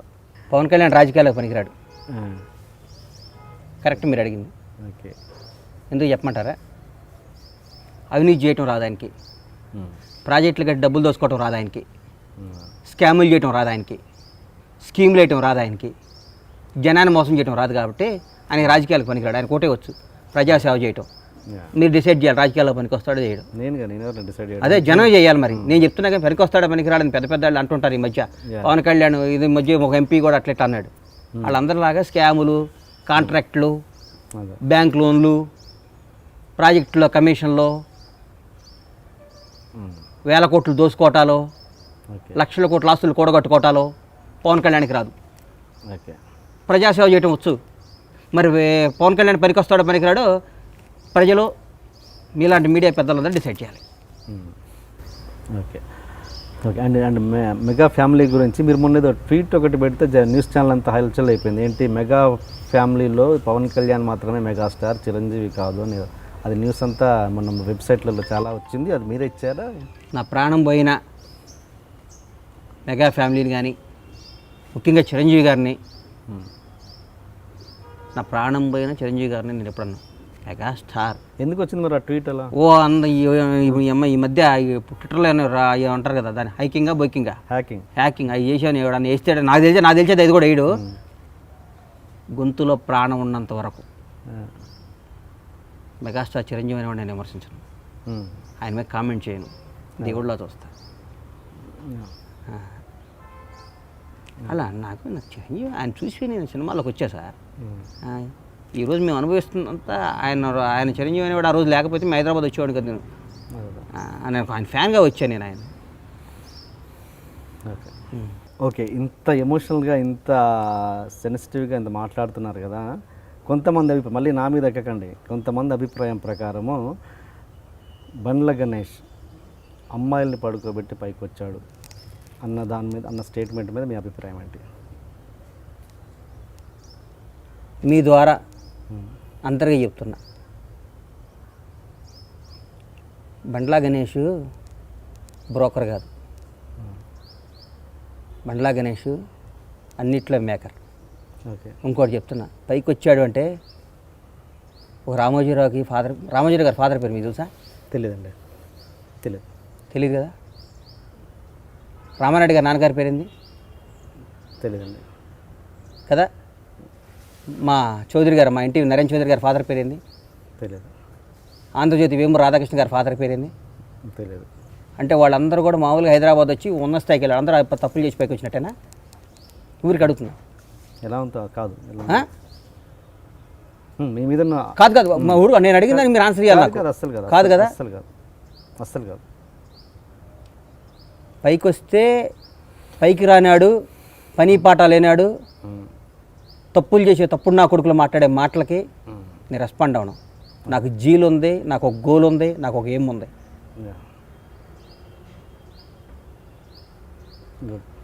ఆ గోల్తో నేను ముందుకెళ్తా. అందరూ వీడు మామూలుగా ఉండే గణేష్ ఏంది ఇట్లా అయ్యాడు అని 100 మంది ఏదో విధంగా మాట్లాడాలి కదా. ఇప్పుడు నాకు పెద్ద డబ్బు మీద ఇంట్రెస్ట్ లేదయ్యా, అందుకని మా ఊరు అరుగుల మీద కూర్చొని మాట్లాడుతుంటారు. మీకు అర్థం కాలేదా? మాకు పెద్ద ఆశలు లేవండి అని గోషా కట్టుకొని కూర్చొని మాట్లాడుతుంటారు మా దగ్గర. నువ్వు డబ్బు సంపాదించు 1 కోటి రూపాయలు దానం చేసి నాకు ఆశ లేదంటే న్యాయం అది. నువ్వు దేనికి పనికిరావు, ఉదయం లేచి టిఫిన్ చేసి పేపర్ చదివి టీవీ చూసుకొని మళ్ళీ ఆడ కబుర్లు చెప్పుకుంటూ జనాన్ని విమర్శిస్తుంటావు. నీకు ఒక 100 కోట్లు సంపాదించి దానం చేసి నాకు డబ్బు మీద ఇంట్రెస్ట్ లేదు కాబట్టి ఊరు వచ్చి వ్యవసాయం చేసుకుంటాను, సుట్ట కాల్చుకుంటా, సిగరెట్ కాల్చుకుంటా, బీడీ కాల్చుకుంటా మాట్లాడితే ఒక రైట్ ఉంది. పనికిరాని ఎదవలో దేనికి పనికిరాని చెత్తనా కొడుకులు మాట్లాడే మాటలకి ఒక పైకి వచ్చినండి, సాధించినండి, నాకు ఆన్సర్ చెప్పాల్సింది, నాకు తప్పు చేయాల్సిన అవసరం లేదు. అది వండర్ఫుల్ ఫ్యామిలీ సార్ నాది. అమ్మ, నాన్న, నా భార్య, నా పిల్లలు, నా భార్య, నా పిల్లలు, నా పిల్లలు, నా అన్న, వండర్ఫుల్ ఫ్యామిలీ. నాకు ఒక వ్యవస్థ, ఒక వ్యాపారం, ఒక వ్యాపకం, ఒక కసి, ఒక కృషి ఉంది. నాకు ఒక అద్భుతమైన స్నేహితులు ఉన్నారు. నాకు నేను బావిలో పట్టం కాదు బోర్లో పడ్డా లేపే స్నేహితులు ఉన్నారు నాకు. చెప్పాక మీకు నాకు ఒక రంజిత్ రెడ్డి, ఒక జయంత్ అని నాకు అమెరికా నుంచి ఫ్రెండ్స్ ఉన్నారు. నాకు గాడ్ గిఫ్ట్ నా స్నేహితులు, దేవుడు ఇచ్చిన నా అదృష్టాలు. నా ఫ్రెండ్స్ అంతా నా పాలిటీ దేవుళ్ళు. నాకు తప్పుడు మాటలు మాట్లాడుతూ ఉంటారు, వాళ్ళ గురించి మాట్లాడి నా బ్రెయిన్ వేస్ట్ చేసుకోను. నాకు తెలుసు సార్, ఎక్కడ నొక్కాలో, ఎక్కడ మొక్కాలో, ఎక్కడ తొక్కాలో, ఎట్లా పైకి రావాలో నాకు తెలుసు సార్. నాకు అది బండ్ల గణేష్. మళ్ళీ లేస్తున్నారు 100%. రాబోయే 50 ఏళ్ళు ఈ పరమేశ్వర ఆర్ట్ ప్రొడక్షన్స్ బ్రహ్మాండంగా దిగ్విజయం కలుగుతుంది. నా పిల్లలు నిర్మాతలు అవుతారు, నేను స్టూడియో కడతాను, నా పిల్లాడిని కూడా ప్రొడ్యూసర్ చేస్తాను, డౌటే లేదు. పవన్ కళ్యాణ్ గారు అంటే మీకు విపరీతమైన అభిమానం. అంతకుముందు చిరంజీవి గారు అంటే కూడా అంతకంటే ఎక్కువ అభిమానం మీరు. ఇప్పుడు అంటే బయట ఆడియన్స్ పాయింట్ ఆఫ్లో నేను మాట్లాడుతున్నాను. అంటే ఇద్దరికి ఒక చిన్న గ్యాప్ ఉందన్నది ప్రతి ఒక్కరికి అనుకుంటారు, అది ఎంతవరకు నిజమో మీలాంటి వాళ్ళకి తెలియాలి. ఇప్పుడు ఇద్దరిని, బట్ మీరు మాత్రం ఇద్దరిని పొగుడుతుంటారు, ఇద్దరిని మొత్తం రిలేషన్ మెయింటైన్ చేస్తుంటారు. ఏంటి అసలు ఒరిజినల్ పిక్చర్ ఏంటి? వాళ్ళిద్దరికి గ్యాప్ ఉందని మీరు అంటున్నారు, కానీ నాకైతే అనిపిస్తుంది. ఓకే, ఇప్పుడు మీలాంటి ఇండస్ట్రీ వాళ్ళకి అది క్లియర్ పిక్చర్ తెలియచ్చు, బయట ప్రేక్షకులు మాత్రం వాస్తవంగా అదే కనబడుతుంటుంది. ఇద్దరికి ఏదో గ్యాప్ ఉంది. ఏం లేదు, గ్యాప్ లేవు, బొబ్బు లేవు సార్. అంతేనా? ఊరికి పని పాట లేని టైం పాస్ వాళ్ళు ఉంటారు కదా సార్, టైం పాస్ పల్లీలు కొనుక్కొని తినుకుంటా కూర్చునే వాళ్ళు మాట్లాడే మాటలు అవన్నీ. మన ఆడియో ఖైదీ నెంబర్ 150లో ఆయన పవన్ కళ్యాణ్ పోతే ఉంటారా గ్యాప్ ఉన్నట్ట? రాలేదు, నేను అనేది రాలేదని అట్లా అంతకుముందు చాలా ఫంక్షన్ రాలేదు ఆయన. నేను అనేది ఏంటంటే ప్రతి ఫంక్షన్లో ఏదో విధంగా ఆయన టాపిక్ తీసేవాళ్ళు, వాళ్ళు పవన్ కళ్యాణ్ గారు టాపిక్ తీసేవాళ్ళు. దీంట్లో అది కూడా తీయలేదన్నది ఆడియన్స్ ఇంకొక క్వశ్చన్. ఎందుకు తీయలేదు సార్? తీయలేదన్నది ఒక క్వశ్చన్. అంటే మీరు చెప్పండి, అనేది నాకు నా ఒపీనియన్గా చెప్పట్లేదు, ప్రేక్షకుల పాయింట్ ఆఫ్ వ్యూలో అడుగు. నాకు తెలిసేది ఏం లేదు సార్. ఓకే సరే, ఇంకో టాపిక్, సచిన్ జోషి. మీరు ఆయనతో ఆషికీ 2 రీమేక్ చేశారు. ఆయనతో వచ్చిన విభేదాలు ఏంటి? నా జీవితంలో నాకు తెలిసి నేనేమన్నా అంటే తప్పు చేయటం జరిగితే, నాకు తెలిసి నేను చేసిన తప్పు అదొక్కటే సార్. ఏంట తప్పు అసలు? నాకు సచిన్ అనేవాడికి నాకు పెద్ద పరిచయం లేదు. హమీద్ భాయ్ నా ఫ్రెండ్ ఉన్నాడని చెప్పా కదా ఇందాక. అవును. ఆయన పిలిచి సచిన్తో సినిమా చేయన్నాడు. సినిమా చేస్తాను అని చెప్పా. నాకు ఆయన హమీద్ భాయ్ అంటే మాకు మంచి ఫ్రెండు, మనకు అన్ని విధాల సపోర్టర్. ఆయన క్లోజ్గా ఉండేవాడు. అడిగితే కాదని లేప చేస్తానని చెప్పా. నా బ్యానర్ ఇవ్వాలని ఉండేది కాదు. పరమేశ్వర ఆర్ట్ ప్రొడక్షన్స్ ఆయన మిమ్మల్ని అడిగాడా? మీరు నేను ఎందుకు అడుగుతా సార్? సచిన్ జోషిని మీరు అడగలేదు? బండ్ల గణేష్ అనేవాడి సంగతి మీకు ఏం తెలుసు? బండ్ల గణేష్ అనేవాడు చాలా డబ్బు వాళ్ళంత లేకపోయినా కానీ నా క్యారెక్టర్ కానీ నాకున్న ఫాలోయింగ్ కానీ నేను చాలా గొప్పవాడిని అందరు అని ఫీల్ అవుతా, లేకపోతే బతకలేను కాబట్టి. గొప్పవాడిని చెప్తే మళ్ళీ ఈ పొగరు అనుకుంటారు కదా అని ఫీల్ అవుతాను. లేకపోతే వచ్చి అడిగితే చేస్తాలే అని హమీద్ భాయ్ కోసం చెప్పామాట, చేశా. నా జీవితంలో ఈయన లాస్ వస్తుందంటే ఆ స్ట్రీట్లోకే పోను. ఆ వీధిలో నడిస్తే లాస్ వస్తుందంటే ఆ వీధిలో నడవ నేను. లాభం వచ్చే స్ట్రీట్ 10 కిలోమీటర్ల దూరం నాకు వెళ్ళి అక్కడి నుంచే నడుస్తా. అట్లాంటి నా మైండ్ సెట్ అది. నేను నా బ్యానర్ అంటే అందరు యాక్ట్ చేసే హీరోలు ఉండగా నేను బండ్ల గణేష్ అనేవాడు సచిన్ జోషితో సినిమా తీస్తాం అనేది మీరు నమ్ముతారా? ఆయన డబ్బులు పెట్టుకున్నాడు, ఆయన చేసుకున్నాడు, అన్నీ అయిపోయినాయి, చేసుకున్నాడు. ఆ సినిమాలో లాస్ వచ్చింది, నువ్వు తీసావన్నాడు నన్ను. నేను తీయలేదని చెప్పా. ఖర్చు పెట్టిన ప్రతి పైసా అయింది. నాకేం సంబంధం సార్? నేను ఎందుకు తీస్తా? నాకేం సంబంధం? ఫ్రాంక్లీ స్పీకింగ్ అన్నారు కాబట్టి చెప్తున్నా. ఓకే, నా ప్రాణం పని నేను పెట్టా.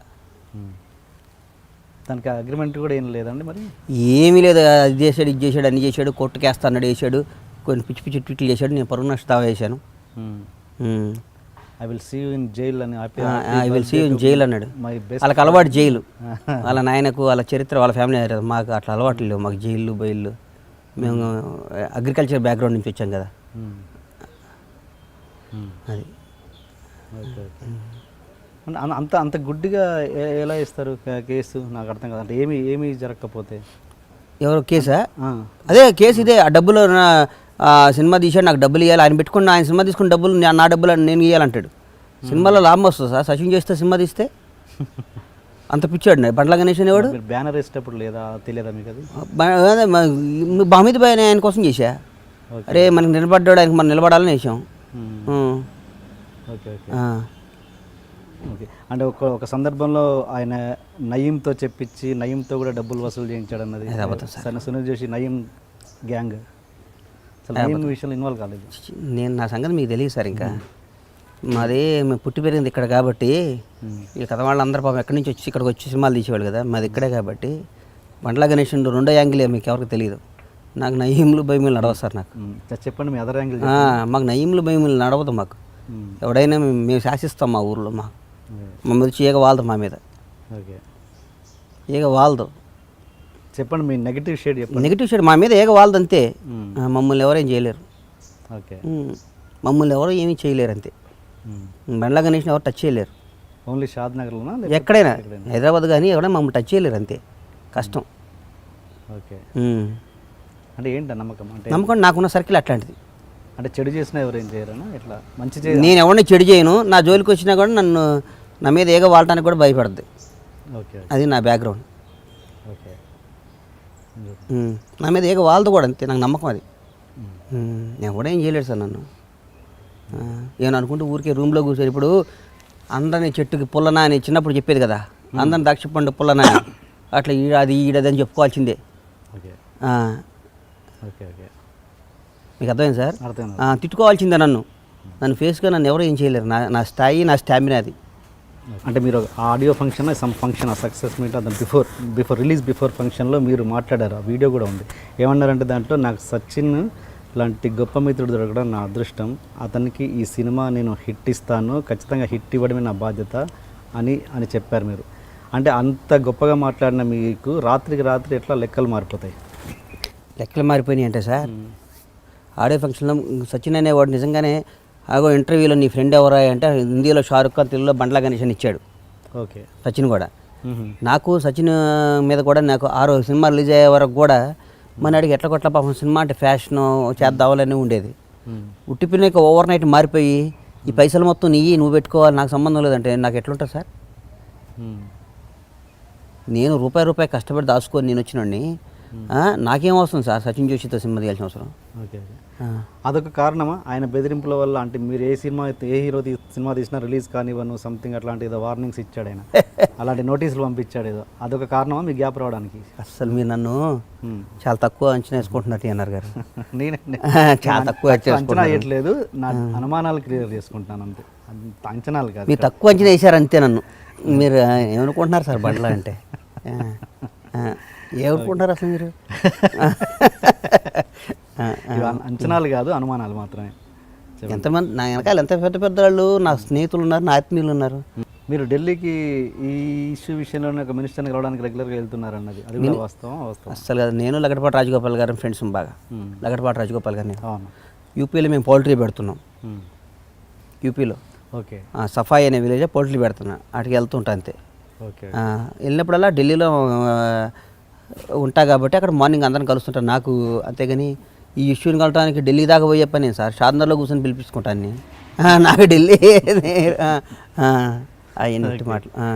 ఓకే, అండ్ మీరు ఎప్పుడు ప్రతి ఇంటర్వ్యూలో మీరు దాటేస్తుంటారు మాటని.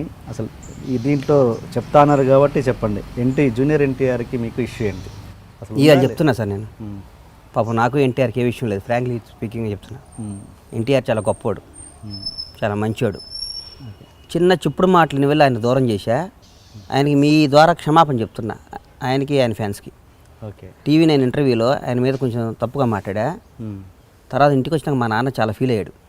ఓకే, మా ఫాదర్ ఫీల్ అయ్యాడు. తర్వాత నాకు అవకాశం రాలా. ఓకే, ఏం మాట్లాడారు నేను చూడలేదు. టీవీ 9 ఇంటర్వ్యూలో ఎన్టీఆర్కి మీకు విభేదాలు వచ్చినాయి అది ఇది అన్న చెప్పుడు మాటల వల్ల. ఓకే, ఎన్టీఆర్ అనేవాడు పాపం నన్ను ఎప్పుడు ఇబ్బంది ఏం పెట్టలా. నిజంగా చెప్తున్నా, ఫ్రాంక్లీ స్పీకింగ్ విత్ టీఎన్ఆర్ కాబట్టి చెప్తున్నా. ఓకే, బాద్షాలో నాకు కొద్దిగా లాస్ వచ్చింది. ఎమ్మటే 2 సినిమాల వంగ 10% మంచి, అందరూ బ్రహ్మాండంగా డబ్బులు మిగిలినాయి. మీ ద్వారా క్షమాపణ చెప్తున్నా. నందమూరి తారక రామారావు అనే గొప్ప వ్యక్తికి, ఆయనకి ఆయన ఫ్యాన్స్కి క్షమాపణ చెప్తున్నా. మీరు ఇదే మాట ఫోన్లో మాట్లాడవచ్చు ఆయనతో? మాట్లాడతా సార్. ఫోన్లో మాట్లాడటం లేదా బయట ఫోన్లో మాట్లాడామనుకోండి, నాకు మీకు తెలుసు, టీఎన్ఆర్ గారికి మీకు తెలుసు. ఓకే, ఆయన ముఖ్యంగా ఆయన కలుస్తా. ఆయన కలిశాను మొన్న. ఓకే, సార్ మీరు ఇప్పుడు మన ప్రధానమంత్రి ఏడెవరు, అమెరికా ప్రెసిడెంట్ ఏడెవరు కొత్తగా?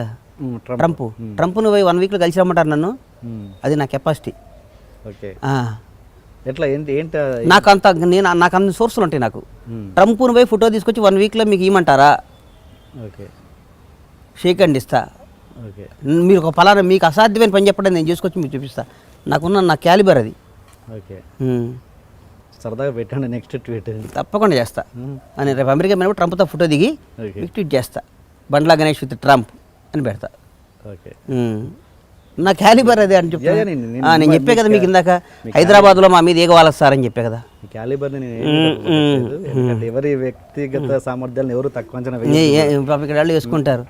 మీ ఇంటర్వ్యూలో చూసాక ఆయన అడ్డదిడ్డంగా రియల్ ఎస్టేట్ సంపాదించి అని ఒక ఆయన అన్నాడు. ఓకే, జూనియర్ ఆర్టిస్ట్ కంటే ఎక్కువ, క్యారెక్టర్ ఆర్టిస్ట్ కంటే తక్కువ. జాలి వేసింది నాకు. అడ్డదిడ్డంగా నేను చంపాలి, నాకు ఒక హిస్టరీ ఉంది. బండ్లా గణేష్ ఒక చరిత్ర ఉంది. నాకు ఒక అమ్మ, నాన్న, ఒక ఫ్యామిలీ, ఒక భార్య, పిల్లలు, నా పిల్లలు, నా అన్న, నా కుటుంబం ఉంది. మా దగ్గర 1100 మంది వర్క్ చేస్తారు. నా కోసం ప్రాణం ఇవ్వడానికి స్నేహితులు ఉన్నారు. అదే ఏంటంటున్నా రిలేషన్ ఏంటి? నేను కలిస్తే అట్లే ఉంటుంది టీఎన్ఆర్ గారు. మీరెవరో నాకు తెలియదు, ఇవాళ ఫస్ట్ టైం కలుస్తున్నా. మీరు మా ఇంటికి వస్తున్నా అన్నారు. అవును, నిజం చెప్తున్నా. నేను ఎక్కడ మా ఆఫీస్లో ఎక్కడ ఇంటర్వ్యూ చేయొచ్చు. నేను అవును, నా ఇంటికి వచ్చేటికి మా ఇంట్లో వాళ్ళకి మన రేపు మీరు వస్తున్నారని కూడా తెలియదు, ఎవరు వస్తుందో తెలియదు. మరి రేపు 4 గెస్ట్లు వస్తున్నారు, టిఫిన్ చేసి పెట్టమని చెప్పా. నా సంస్కారం అది. మరి ఇప్పుడు ప్రొడ్యూసర్స్ అంతా థియేటర్స్ని గ్రిప్లో పెట్టుకునే పరిస్థితి కదా. మీ చేతిలో ఎన్ని థియేటర్స్ ఉన్నాయి? నాకు ఒకటే థియేటర్ ఉంది. మీ ఓన్ థియేటర్? నా ఓన్ థియేటర్. నాకు గ్రిప్లో ఆ వ్యాపారం మీద నాకు ఇంట్రెస్ట్ లేదు, నాకు తెలియదు ఆ వ్యాపారం. Okay, okay. ఆ థియేటర్లో అవన్నీ మా రాజుబాయ్ చూసుకుంటాడే. ఓకే. అండ్ దేవుడి గురించి మా టాపిక్ వచ్చింది. మీకు పరమేశ్వర, మీ బ్యానర్ పేరే పరమేశ్వర కదా. ఏంటి శివుడి మీద అంత భక్తి మీకు? మేము శివభక్తులు సార్. మేము బేసిక్గా శివభక్తులు. ఓకే, ఫ్యామిలీ మొత్తం మా ఫాదర్ పేరు నాగేశ్వరరావు, మా అన్నయ్య పేరు శివబాబు, ఓకే, ఓకే, నా పేరు గణేష్ బాబు. మొత్తం శివుడి ఫ్యామిలీ పేర్లే ఉంటాయి చూడండి. ఓకే, మేము శివభక్తులు. ఓకే. ఆ మధ్య కాంట్రవర్సీ విషయానికి వస్తే దాసరి గారు ఒక స్టేట్మెంట్ ఇచ్చారు. తెలుగు సినిమా చరిత్ర అంటే ఏంటి ఏఎన్ఆర్ అండ్ ఎన్టీఆర్ తర్వాత మళ్ళీ అంత తీసుకొచ్చింది మళ్ళీ ఈ జనరేషన్లో పవన్ కళ్యాణ్ అన్నది అని స్టేట్మెంట్ ఇస్తే మీరు దాన్ని ఖండించడం మీన్స్ దానికి ఇమీడియట్గా నెక్స్ట్ స్టేట్మెంట్ మీరు ఇచ్చారు. చిరంజీవి గారిని మర్చిపోయారా అన్నట్టు. చిరంజీవి గారు లేకుంటే తెలుగు సినిమా చరిత్ర అంటే ఖచ్చితంగా గుర్తొచ్చే పేరు చిరంజీవి గారు అని. అది అక్కడేదో చిన్న క్లాష్ వచ్చిందంటే మీకు గుర్తుందా లేదా నాకు తెలియదు. మరి నాకు గుర్తులేదు కానీ సార్, చిరంజీవి గారిని విమర్శిస్తే విమర్శించుండొచ్చు. దాసరి గారిని నేను పర్సనల్గా విమర్శించాలని అట్లేం ఉండదు నాకు. మీరు అంటున్నారు కూడా గుర్తు పెట్టుండొచ్చు అట్లా. నేను చిరంజీవి గారి గురించి చెప్పారు ఆయన మీద. ఇది ఏఎన్ఆర్ ఎన్టీఆర్ తర్వాత పవన్ కళ్యాణ్ మెన్షన్ చేశారు. మరి నిజంగా చిరంజీవి గారిని కూడా చెప్పాలిగా, న్యాయం కదా సార్ అది. ఇప్పుడు చిరంజీవి గారిని కూడా చెప్పాలిగా. చిరంజీవి గారు ఆయనకి అర్హతలు ఉన్నాయి. చిరంజీవి వేరే వాళ్ళ గురించి చెప్పినా చెప్పపోయినా ఎన్టీఆర్, ఏఎన్ఆర్, కృష్ణ గారు ఒక సెకండ్ తీసేసి తర్వాత అది వస్తే చిరంజీవి గారికి మా అందరికీ ఇప్పుడు ఇండస్ట్రీలో ప్రతి ఒక్కరికి చిరంజీవి అనేవాడు రోల్ మోడలే కదా సార్. ఆయన చూసి వచ్చిన వాళ్ళే ఇండస్ట్రీకి. అండ్ ఇంకోటి ఈ ఛానల్స్ సిండికేట్ మీద మీకు ఒక ఇది ఉందా? అంటే కొన్ని ఛానల్స్కే మేము యాడ్స్ ఇవ్వాలి ఫలానా. ఇప్పుడు కొంతమంది నిర్మాతలు కలిసి ఒక టీమ్గా ఇది చేసేసి ఆ ఛానల్కి మాత్రమే యాడ్స్ ఇవ్వాలి, మిగతా వాళ్ళకి ఇవ్వద్దు అనేది ఒక సిండికేట్గా ఏర్పడేదో జరుగుతుంది. దాని మీద మీ అభిప్రాయం అంటే? సినిమా నిజంగా నాకు నాలెడ్జ్ లేదు సార్. మీరు సినిమా నిర్మాత అంటే యాడ్ అంటే మరి దాని నిర్మాతకి బెనిఫిట్ అయ్యే కారణాలు ఉంటే నిర్ణయం తీసుకుంటారు కదా సార్. ఇప్పుడు సినిమాలో 10 రూపాయలు మిగిల్చుకోవాలని కదా సినిమా తీసేది. ఆ ఛానల్ వాళ్ళకి డబ్బులు ఇవ్వాలి, ఈ ఛానల్ డబ్బులు ఇవ్వాలి, వాళ్ళకి డబ్బులు ఇవ్వాలి. డబ్బులు ఖర్చు పెట్టేటప్పుడు మేము సినిమాలు తీయం కదా సార్. సినిమా తీస్తే ఒక 2 కోట్లు, 3 కోట్లు, 5 కోట్లు ఎవడ సత్తాడు మిగుల్చుకోవాలనేగా. అందులో వీళ్ళందరూ కలిసి నిర్మాతకి బెనిఫిట్ అయ్యే నిర్ణయం తీసుకుని ఉంటారు. నేను దాని మీద ఫోకస్ చేయాలి. Okay, okay, okay. And media మీద మీ నిక్కచ్చి అయిన ఒక అభిప్రాయం ఏంటి? మీడియా అంటే నాకు చాలా ఇష్టం సార్. మీడియా పీపుల్ అంటే చాలా రెస్పెక్ట్. ఎవరన్నా పైకి తీసుకెళ్ళాలని వాళ్ళే చేస్తారు, ఎవరైనా కథం పట్టేయాలని నన్నే పట్టిస్తారు. నాకు ఇది అసలు సెకండరీ మనసులో మాట. అది అంతే కదా సార్. మీడియా ఇప్పుడు ఒక డాక్టర్ దగ్గరికి వెళ్తాం సార్, కడుపులో నొప్పి వెళ్ళి వాడు తలనొప్పి ట్యాబ్లెట్ ఇస్తే ఇన్ఫెక్షన్ అవుద్ది. కడుపు నొప్పి కాకుండా తలనొప్పి కూడా అనవసరంగా వస్తుంది. ఏ జబ్బుకి ఏ ట్యాబ్లెట్ వేయాలో అదే డాక్టరు. ఎవరికి ఏం చేయాలో, న్యాయం చేయాలో, అన్యాయం చేయాలో మీడియా పీపుల్ అంతే. మిమ్మల్ని బాగా మోసం చేసిన హీరో కానీ, మీరు మోసం చేసిన హీరో కానీ, మీరు ఎవరైనా డైరెక్టర్ కానీ ఎవరైనా ఉన్నారా ఇండస్ట్రీలో? హీరోలు అంటే నేను ఒక హీరోని మోసం చేశాను సార్. అవునా? ఎవరు? రవితేజ. అవునా? ఎలా చేసా? అంతే. ఇది అడగొద్దు, రవీణకి చెప్పాను నేను. మ్మ్. రవీంద్ర తేజని మోసం చేశాను. పేరు చెప్పకుండా చెప్పుంటే బాగుంటుంది. ఇన్సిడెంట్ ఇంపార్టెంట్, వ్యక్తి ఇంపార్టెంట్ కదా నా దృష్టిలో. రవితేజని మోసం చేశా. ఓకే. ఎందుకు పేర్లు అనవసరం పాపం. రవితేజని మోసం చేశా. రవితేజకు కూడా తెలుసు. రవితేజ చాలా మంచివాడు సార్. మ్మ్. ఓకే. రవితేజ సినిమా తీస్తే ఫస్ట్ 5 కోట్లు మిగిలింది నాకు. ఆంజనేయులు. మ్మ్. మ్మ్.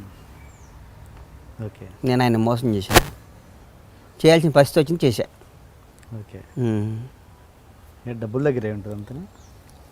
డబ్బుల దగ్గర అంటే డబ్బులు లాంటిది అనుకోండి, ఏదో వ్యాపారంలో ఏదో చేసాం అనుకో. మళ్ళీ మోసం తెలిసి మోసం చేశా. ఓకే. తెలియకుండా మోసం చేస్తే వేరు. రవేణను మోసం చేస్తున్నా అని తెలిసి తప్పని పరిస్థితిలో మోసం చేశా. ఓకే. అంటే దాన్ని ఏమంటారు, రికవర్ చేసుకోలాంటి మిస్టేక్ అది? చేసుకోవచ్చు, చేసేస్తా. నాకు రవితేజ అనేవాడు, ఓకే. మేము అందరం కలిసి పెరిగినాడం కాబట్టి రవితేజ మోసం చేశాను. అది రవితేజకి తెలుసు, నాకు తెలుసు, చెప్పాను రవణకి. ఓకే. మీ ఫస్ట్ హీరో ఆయనగా? ఆయన ఫస్ట్ హీరో ఆయనే. ఆయనతో మళ్ళీ సినిమా తీస్తా. ఓకే. ఓకే. ఆయన మోసం చేశాను. మీకు ఇంకా పవన్ కళ్యాణ్ కాకుండా, ఆయన పక్కన పెట్టండి, ఆయన మీకు పర్సనల్, ఆయన కాకుండా మీరు ఇష్టపడే నెక్స్ట్ హీరో ఎవరు? నేను అందరు పనిచేసిన హీరోలు అందరూ ఇష్టం నాకు. అందరం ఇండస్ట్రీలో హీరో అనేవాడికి నేను ఒకసారి ఒక ఇంటర్వ్యూలో ఒక స్టేజ్ మీద చెప్పాను సార్, హీరో పుట్టక ఒక అదృష్టం సార్. అవును. 100 జన్మలు పుణ్యం చేసుకుంటే హీరో పుట్టక. అవును. హీరోలు అందరూ అదృష్టవంతులే. అందరు హీరోలు నేను పని చేశానంటే వాడు నాకు ఇష్టమైన హీరోనే. ఓకే. అండ్ మీ డైరెక్టర్లతో మీ రిలేషన్ ఎలా ఉంది? ఎవరు మీకు బాగా నచ్చిన డైరెక్టర్స్? అది కూడా అందరా? నాకు నిజంగా బేసిక్గా నేను పనిచేసిన డైరెక్టర్లు అందరిలో ఇప్పుడు ఈ మధ్య కాదు కానీ ముందు అసలు పూరి అంటే నాకు ఇష్టం సార్. ఓకే.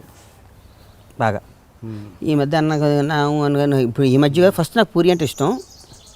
తర్వాత నేను పనిచేసిన డైరెక్టర్లో బాగా తప్పన 80% ఇట్టు కొట్టాలని డైరెక్టర్లో హరీష్ శంకర్, సీను వైట్ల.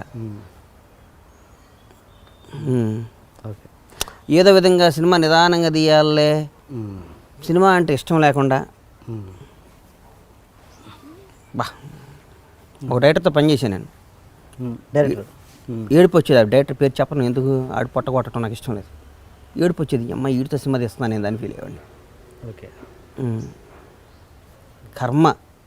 నైట్ అయితే ముందు తాగటం, డ్రగ్స్ తాగటం, ఎదవా అట్లాంటి వాడిని భగవంతుడు కూడా లైఫ్ కూడా ఫీల్ అవుతుంటాను నేను. మీరు ఇంట్రడ్యూస్ చేశారా ఆల్రెడీ? నేను ఎవరిని చేయలేదు, చేస్తా ఎక్కడి నుంచి. సంవత్సరానికి కొత్త డైరెక్టర్ని పరిచయం చేస్తా. పండ్లా గణేష్ మార్క్లో 10 మంది డైరెక్టర్ ఇండస్ట్రీకి తీసుకొస్తా. చూడండి మీరు. ఓకే. ఎట్లా తీస్తా సినిమాలు చూడండి మీరు. ఆ డైరెక్షనే రా సార్. షార్ట్ చెప్పి సినిమా అంటే ఏం సార్, మనం సినిమా పనిచేసేటప్పుడు మన భగవంతుడు గర్భగుడిలో కూర్చొని దేవుడిని చూస్తామా? తిరుపతి బాలాజీ వెంకటేశ్వర స్వామి దగ్గరికి దేవుడి దగ్గరికి వెళ్ళినప్పుడు దేవుడిని చూడకుండా మన వాట్సాప్లో మెసేజ్లు చూసుకుంటామా? ఫోన్లు చూసుకుంటామా? సాయంత్రం ఏం ముందాగాని ఆలోచిస్తుంటామా? ఓకే. సార్ ఏం ముందు అవుదామా, సాయంత్రం ఇంకో ఏం పని చేద్దామా, ఏ అసాంఖ్యకులు ఆలోచిస్తామా? దేవుడి దగ్గరికి వెళ్ళినప్పుడు దేవుడినే దండం పెట్టుకుంటాం. ఏడుకొండలవాడ మాకు ఈ కష్టాలు వచ్చిన పరమేశ్వర, ఈ కష్టాలను ఎదుర్కొనే శక్తి అంటాను. నా స్టైల్ అది. దేవుడు నాకు అయ్యాను ఈ రేపు వచ్చే కష్టాలను ఎదుర్కొనే శక్తి స్వామిని దండం పెట్టుకుంటాను నేను. అంతేగాని నాకు అది ఇది అని ఎప్పుడు కోరుకున్నాను. ఆ డైరెక్టరు సినిమా అంటే పేరు, గొప్ప పేరు, ఓవర్ పేరు, అసహ్యం నీ అమ్మ డైరెక్టర్. ఓకే. ఇది కాకుండా అంటే ఎలాంటి చేదనుభవం అయింది? అంటే ఓన్లీ ఓకే ఇంట్రెస్ట్ లేదు సార్, చెప్పిన కాదు చెప్పలేడు. 4 షాట్లు బాగా తీస్తే డైరెక్టర్ కాదు సార్, చెప్పిన టయానికి సినిమా తీసి హిట్ ఫ్లాప్ మన చేతిలో ఉంది సార్. అన్నీ హిట్ అవ్వాలని చేస్తాం. అందరు కొడుకులు సూపర్ స్టార్లు అవ్వాలనే వస్తారు ఇండస్ట్రీకి. అవును. అందరూ నెంబర్ 1 అవ్వాలని వస్తారు. ప్రతి ఛానల్ రిపోర్టరు ఒక ఓనర్ అవ్వాలని అనుకుంటాడు. ప్రతి కోళ్ళ రైతు ఇండస్ట్రీని వెళ్ళాలని, పోల్ట్రీ నెంబర్ 1 అవ్వాలనుకుంటాడు. ప్రతి ఒక్క డైరెక్టర్ ఒక రాజమౌళి, ఒక వివి నాయక్, ఒక పూరి జగన్నాథ్, ఒక త్రివిక్రమ్ అనుకుంటారు. అందరూ అవర్గా అసలు సినిమాలలో చేసుకుంటూ సినిమాని అంటే ఇట్లా బయట జనాలకి ఒక రాంగ్ ఇండికేషన్స్ వెళ్తుంటాయి ఇలాంటి ఇన్సిడెంట్స్ వల్ల. అసలు సినిమాలో పనిచేస్తూ అలాంటి టెక్నీషియన్స్కి సినిమా పట్ల ఎలాంటి గౌరవం ఉండాలి? సినిమా ఇండస్ట్రీ పీపుల్ అంటారా, బయట వాళ్ళకంటారా? ఓకే, 2 చెప్పండి. ఇలా ఎవడన్నా నన్ను సినిమా వాళ్ళు అంటే నాకు భలే కోపం వస్తుంది. ఆడు సినిమా వాడరా అంటారు. చరిత్రకు శ్రీకారం, చరిత్ర సృష్టించేది చరిత్రలో నిలిచిపోయేది, ఎప్పటికీ చరిత్రని ముందుకు తీసుకెళ్ళేది సినిమా వాడే సార్. సినిమా అనే వెపన్, సినిమా ద్వారా ఏమైనా చెప్పొచ్చు. ఓకే. సినిమా ఇండస్ట్రీలో ఉన్న వాళ్ళకు ఉన్న గుర్తింపు, సినిమా ఇండస్ట్రీలో ఉన్న తృప్తి దేంట్లో ఉండదు. ఓకే. ఉదాహరణ ఒకసారి చెప్తా. నా గబ్బర్ సింగ్ రిలీజ్ అయిన టైం నేను పెద్ద పెళ్ళికి వెళ్ళాను. ఇప్పుడు ఆంధ్ర సైడ్ నాతో పాటు ద లెజెండరీ పర్సన్ జిఎంఆర్ గారు అట్లాంటి వాళ్ళు అందరూ వచ్చారు. పెద్ద పెద్ద వాళ్ళు, ఆల్ మీడియా మంత్రులు అందరూ వచ్చారు. ఆ పెళ్ళికి నేను వెళ్తుంటే ప్రతి ఒక్కళ్ళు నా దగ్గరికి వచ్చి బండ్లా గణేష్ అరుపులు చేకండ్లు. జిఎంఆర్ వాళ్ళ ముందు మనం ఎంత సార్? వాళ్ళ ముందు నేను ఎంత? అది సినిమా పవర్. సినిమాలో పనిచేసేవాడు కూడా సినిమాని గౌరవించకపోతే, సినిమా ఏముందలే అనుకుంటే, ఏదో ఒకటి తీస్తే జనం చూస్తారులే, నేను గొప్పవాడిని, నేను మేకర్ని, నా సినిమాలు 50 ఏళ్ళు గుర్తుంటాయి, మన గురించి మనం ఎక్కువ ఊహించుకుంటే చచ్చిపోతాం సార్. మనకంటే ఎప్పుడు సినిమానే గొప్పది, దాన్ని ప్రేమించాలి, పూజించాలి. సినిమా ఇండస్ట్రీలో ఉన్నంతకాలం మన అమ్మా నాన్న మనం ఎంత గౌరవిస్తామో మన సినిమాను కూడా అంత గౌరవించాలి. అలాంటి వాళ్ళు ఉన్నారా ఇండస్ట్రీలో? నాకు తెలిసి ఉన్నారు సార్. సినిమాని గౌరవించి సినిమాని ప్రాణం. ఒక త్రివిక్రమ్ శ్రీనివాస్ అలా గౌరవించకుండా చాలా మంది ఉన్నారు. ఒక డైరెక్టర్తో పనిచేశాను నేను. సినిమా అంటే రెస్పెక్ట్ ఉండదు. ఈ సినిమా 50 ఏళ్ళు గుర్తుంటే పోద్దని చెప్తుంటాడు. సేమ్ సినిమా తీస్తాడు, రేపు ఏ షాట్ తీస్తాడు ఆయనకు తెలియదు. ఈ షుడ్ బి లైక్ దిస్ అంటుంటాడు. అట్లాంటి వాళ్ళకి నాకు తెలిసి వాళ్ళు ఏదో ముందు 1-2 సినిమాలు ఇట్లు కొట్టి కొంచెం 4-5 ఫ్రేములు, మంచి ఫ్రేములు పెట్టి సినిమాల్లో పేరు సంపాదించుకోవచ్చు. కానీ అది డెఫినెట్గా వాళ్ళకి లాంగ్విటీ ఉండదు. ఊరికే సినిమా అంటే రెస్పెక్ట్. 24 గంటలు దానికోసం పనిచేయాలి. ఫ్లాప్ హిట్ అనవసరం. సినిమా హిట్ ఫ్లాప్ మనం నిర్ణయించలేము సార్. తీన్మారు నేను తీసా, గబ్బర్ సింగ్ నేను తీసా, దిల్ రాజు డిజాస్టర్లు తీశాడు, బ్లాక్ బాస్టర్లు తీశాడు. ఎవరైనా ఇండస్ట్రీలో ఫ్లాప్ తీనాడు అంటూ ఉండడు. పైగా ఇండస్ట్రీ అనేది వారసత్వం వచ్చిన సంపద కాదు సార్. దాసనాథరావు గారి కంటే గొప్ప డైరెక్టర్ లేడు, రాఘవేంద్రరావు గారి కంటే గొప్ప డైరెక్టర్ లేరు. వాళ్ళ పిల్లలు సక్సెస్ అయ్యారా? రవితేజ ఫాదర్ ఎవరు? ఒక నాని ఫాదర్ ఎవడు? అవును. ఇండస్ట్రీ టాలెంట్ అండి, నమ్మకం, కసి, ప్రేమ. సినిమా అంటే భయం, సినిమా అంటే గౌరవం, సినిమా అంటే ఇష్టం ఉండాలకే సినిమా అన్నం పెట్టింది. ఎస్. ఇప్పుడు మేకర్స్ పరంగా చూస్తే అలాంటి ఇప్పుడు అన్నారు త్రివిక్రమ్ రాజమౌళి గారు, అలాంటి మేకర్స్ పేరు చెప్పండి మీకు బాగా నచ్చిన. నాకు బాగా నచ్చిన మేకర్, మరి మీరు తప్పుగా అనుకోవద్దు, ఏంటి ఈ మధ్య ఫ్లాపులు తీస్తున్నాడు అట్లా అనుకోవద్దు మీరు. నాకు బాగా నచ్చిన మేకర్ పూరి జగన్నాథ్. ఓకే. ఎందుకంటే నా ఫ్రెండ్ అని నేను చెప్పను. రైట్ ఆర్ రాంగ్ ఫటామని సినిమా తీస్తాడు. ముందు స్టోరీ చెప్తాడు ఒకరోజు, అదే సినిమాలో ఉంటుంది, ఎక్స్ట్రా షాట్ ఉండదు. నంబర్ 2, సినిమా అంటే భక్తి, భయం, సినిమాని ప్రేమిస్తూ సినిమానే జీవితంగా బతికాడు త్రివిక్రమ్ శ్రీనివాస్. వండర్ఫుల్ పర్సన్ ఆయన. ఒక ఫ్రెండ్షిప్ అన్నా, ఒకటి చల్లగా, ఇండస్ట్రీ చల్లగా ఉండాలని కోరుకునేవాడు త్రివిక్రమ్ శ్రీనివాస్. అట్లాంటి వాళ్ళు ఇండస్ట్రీకి 10 మంది కావాలి సార్. ఓకే. త్రివిక్రమ్ శ్రీనివాస్ లాంటి వాళ్ళు అట్లాంటి ఒక 10 మంది ఉంటే ఇండస్ట్రీ కళకళలాడుతుంటారు. ఇప్పుడు ఎందుకు సురేష్ బాబు ఉన్నాడు, అల్లు అరవింద్ గారు ఉన్నారు, వీళ్ళందరూ సినిమా వాళ్ళకి. ఊరికే అరవింద్ గారికి 40 ఏళ్ళ చరిత్ర, 30 ఏళ్ళ చరిత్ర ఉంది. ఆయన ఎప్పుడు ఎగిరిపడలా. సినిమాలు 1 year 2 years గ్యాప్ వచ్చింది. గీతా ఆర్ట్స్ కానీ సురేష్ ప్రొడక్షన్స్ 100 ఏళ్ళు ఉంటుంది ఆ సంస్థ. అట్లాగే నా సంస్థ కూడా ఉంటుంది, ఒక 50 ఏళ్ళు 100 ఏళ్ళు. నా పిల్లలు, నా మనవాళ్ళు కూడా ఇండస్ట్రీలో ఉంటారు. ఇప్పుడు మీరు మేకర్స్ గురించి వాళ్ళ మైనస్లు అని చెప్పారు, అట్లా ఉంటారు, సినిమాని గౌరవించాలని. అట్లా మరి ఓన్లీ మేకర్స్ ఎందుకు మీరు చెప్తున్నారు? ఆర్టిస్టులలో కూడా ఉన్నారు అలాంటి నెగిటివ్. ఆర్టిస్టులో అట్లా ఉంటే ఉండరు సార్. 1 year ఉంటారు, 2 ఏళ్ళు ఉంటారు, పక్కన పెట్టేస్తారు. చాలామందిని పీక్స్ని చూశాను నేను. ఓకే. సేమ్ మళ్ళీ వేషాల కోసం తిరిగే వాళ్ళని నేను చూసా. ఓకే. నేను చూశాను. అమ్మ వీడు ఏంటా అనుకుని చూశాను. ఎవరైనా సరే, నేను సినిమా ఒక ఫ్రెండ్ వేషం వేస్తున్నా, హీరో పేరు చెప్పను. ఒక లోపల డ్రాయరో బన్నీనో కరెక్ట్గా లేదని మేము క్యాష్ని పిలిచి నోటుకొచ్చినట్టు తెచ్చేవాడు. ఒక ఫస్ట్ 2-3 సినిమా హిట్లు వచ్చినాయి. అమ్మా ఇందా ఇట్లా తిడుతున్నాడు అనుకున్నా. బన్నీ లోపల కోసం నేను తిట్టుకుని చిన్నప్పుడు రాజమండ్రి దగ్గర షూటింగ్ జరుగుతుంది, ముత్యాల సుబ్బయ్య గారి డైరెక్షన్లో సినిమా. ఓకే. షాక్ అయ్యాను. అమ్మా ఇంత ఈగోనా అంటే, మాది వాళ్ళది పెద్ద ఫ్యామిలీ, పెద్ద ప్రొడ్యూసర్ కొడుకు, ఇట్లా మాట్లాడేవాళ్ళు. జాలేసింది అమ్మ వీళ్ళని వేషాల్లో వేయాలి. సినిమాని గౌరవించకపోతే ఎవడైనా కెమెరామ్యాన్ కానీ డైరెక్టర్ కానీ అసిస్టెంట్ బాయ్ కూడా ఆయన పనికి గౌరవించాలి సార్. బాయ్ అనేవాడు కూడా ఒక పద్ధతిగా కాఫీ ఇవ్వాలి. రెక్లెస్గా కాఫీ ఇస్తే రెండోసారి సినిమాలో పెట్టుకోరు. బట్టలు వేసేవాడు కూడా ప్రేమగా బట్టలు వేయకపోతే రెండోసారి కాస్ట్యూమ్గా పెట్టుకోడు. సినిమా ఇది ఒక ప్రవాహం, గోదావరి వరదలా వస్తూ ఉంటుంది. ఆనకట్టు వేసుకొని జాగ్రత్తగా వాడుకోవాలి. గేట్ ఎత్తామంటే వెళ్ళిపోతాం, సముద్రంలో కలిసిపోతాం. అది సినిమా. అండ్ ఇప్పుడు మీరు చెప్పారు చాలా ఖర్చు పెట్టి తీసి అంటే మీరు అన్నారు పూరి గారు చాలా ఏం చెప్తారో అదే ఉంటుంది చాలా క్రిస్ప్గా అని. అలాగా చెప్పిన దానికి చేసిన దానికంటే కరెక్ట్ అంచనా కూడా లేకుండా ఒక లెక్క లేకుండా తీస్తూనే పోతుంటారు కొంతమంది మేకర్స్. అలాంటి వాళ్ళ విషయంలో ప్రొడ్యూసర్ ఎలాంటి కష్టాలు పడుతుంటాడు? నరకవరం వేస్తుంటాడు. ఎందుకురా బాబు వీటితో సినిమా తీస్తున్నాం అని ఫీల్ అవుతుంటాడు. బయటికి చెప్పలేడు. చెప్తే సినిమా ఏం వద్దా, ఏం ఫిట్టింగ్ వస్తుందా అని. జీవితంలో ఒక లెసన్ అది. ఓకే, ఫలానాడితో పని చేయకూడదు. ఓ 10 మందికి చెప్తాం, ఒరే మీరు పొరపాటు నా దగ్గరికి వెళ్ళమాకంటారా అని చెప్తాం. ఫ్లాప్ ఇట్లేము సార్, మన చేతిలో లేదుగా. కానీ గౌరవంతో సినిమా తీయాలి. వాడు క్లారిటీ లేదు, ఏ షాట్ ఎందుకు పెడుతున్నావో తెలియదు, తీసిందే తీస్తుంటారు సాయంత్రం దాకా. ఓకే, ఏ ఆర్టిస్ట్ని పెట్టాలో తెలీదు, ఎందుకు పెట్టాలో తెలియదు, కాస్ట్యూమ్స్ అంటే తెలియదు. అది సినిమా కాదు. అది ఊరికే జాక్పట్లో ఒక సినిమా తగిలి ఉంటుంది. మంచి 4 ఇంగ్లీష్ సినిమా చూసి ఫ్రేమ్లో పెడతాను. నేను బ్రహ్మాండంగా తీస్తాను సార్ సినిమా, మీకు తెలుసా? మీకు ప్రొడక్షన్ కాకుండా డైరెక్షన్ చేయాలని ఆలోచన చిచి లేదు? నాకు అంత ఓపిక లేదు. అమ్మా అవన్నీ టైం వేస్ట్ అవ్వాలి సార్. మనకి సరిపోని అవ్వరు అది. నేను ప్రొడక్షన్ నాకు 100 వ్యాపకాలు, 200 పనులు, 100 వ్యాపకాలు నాకు.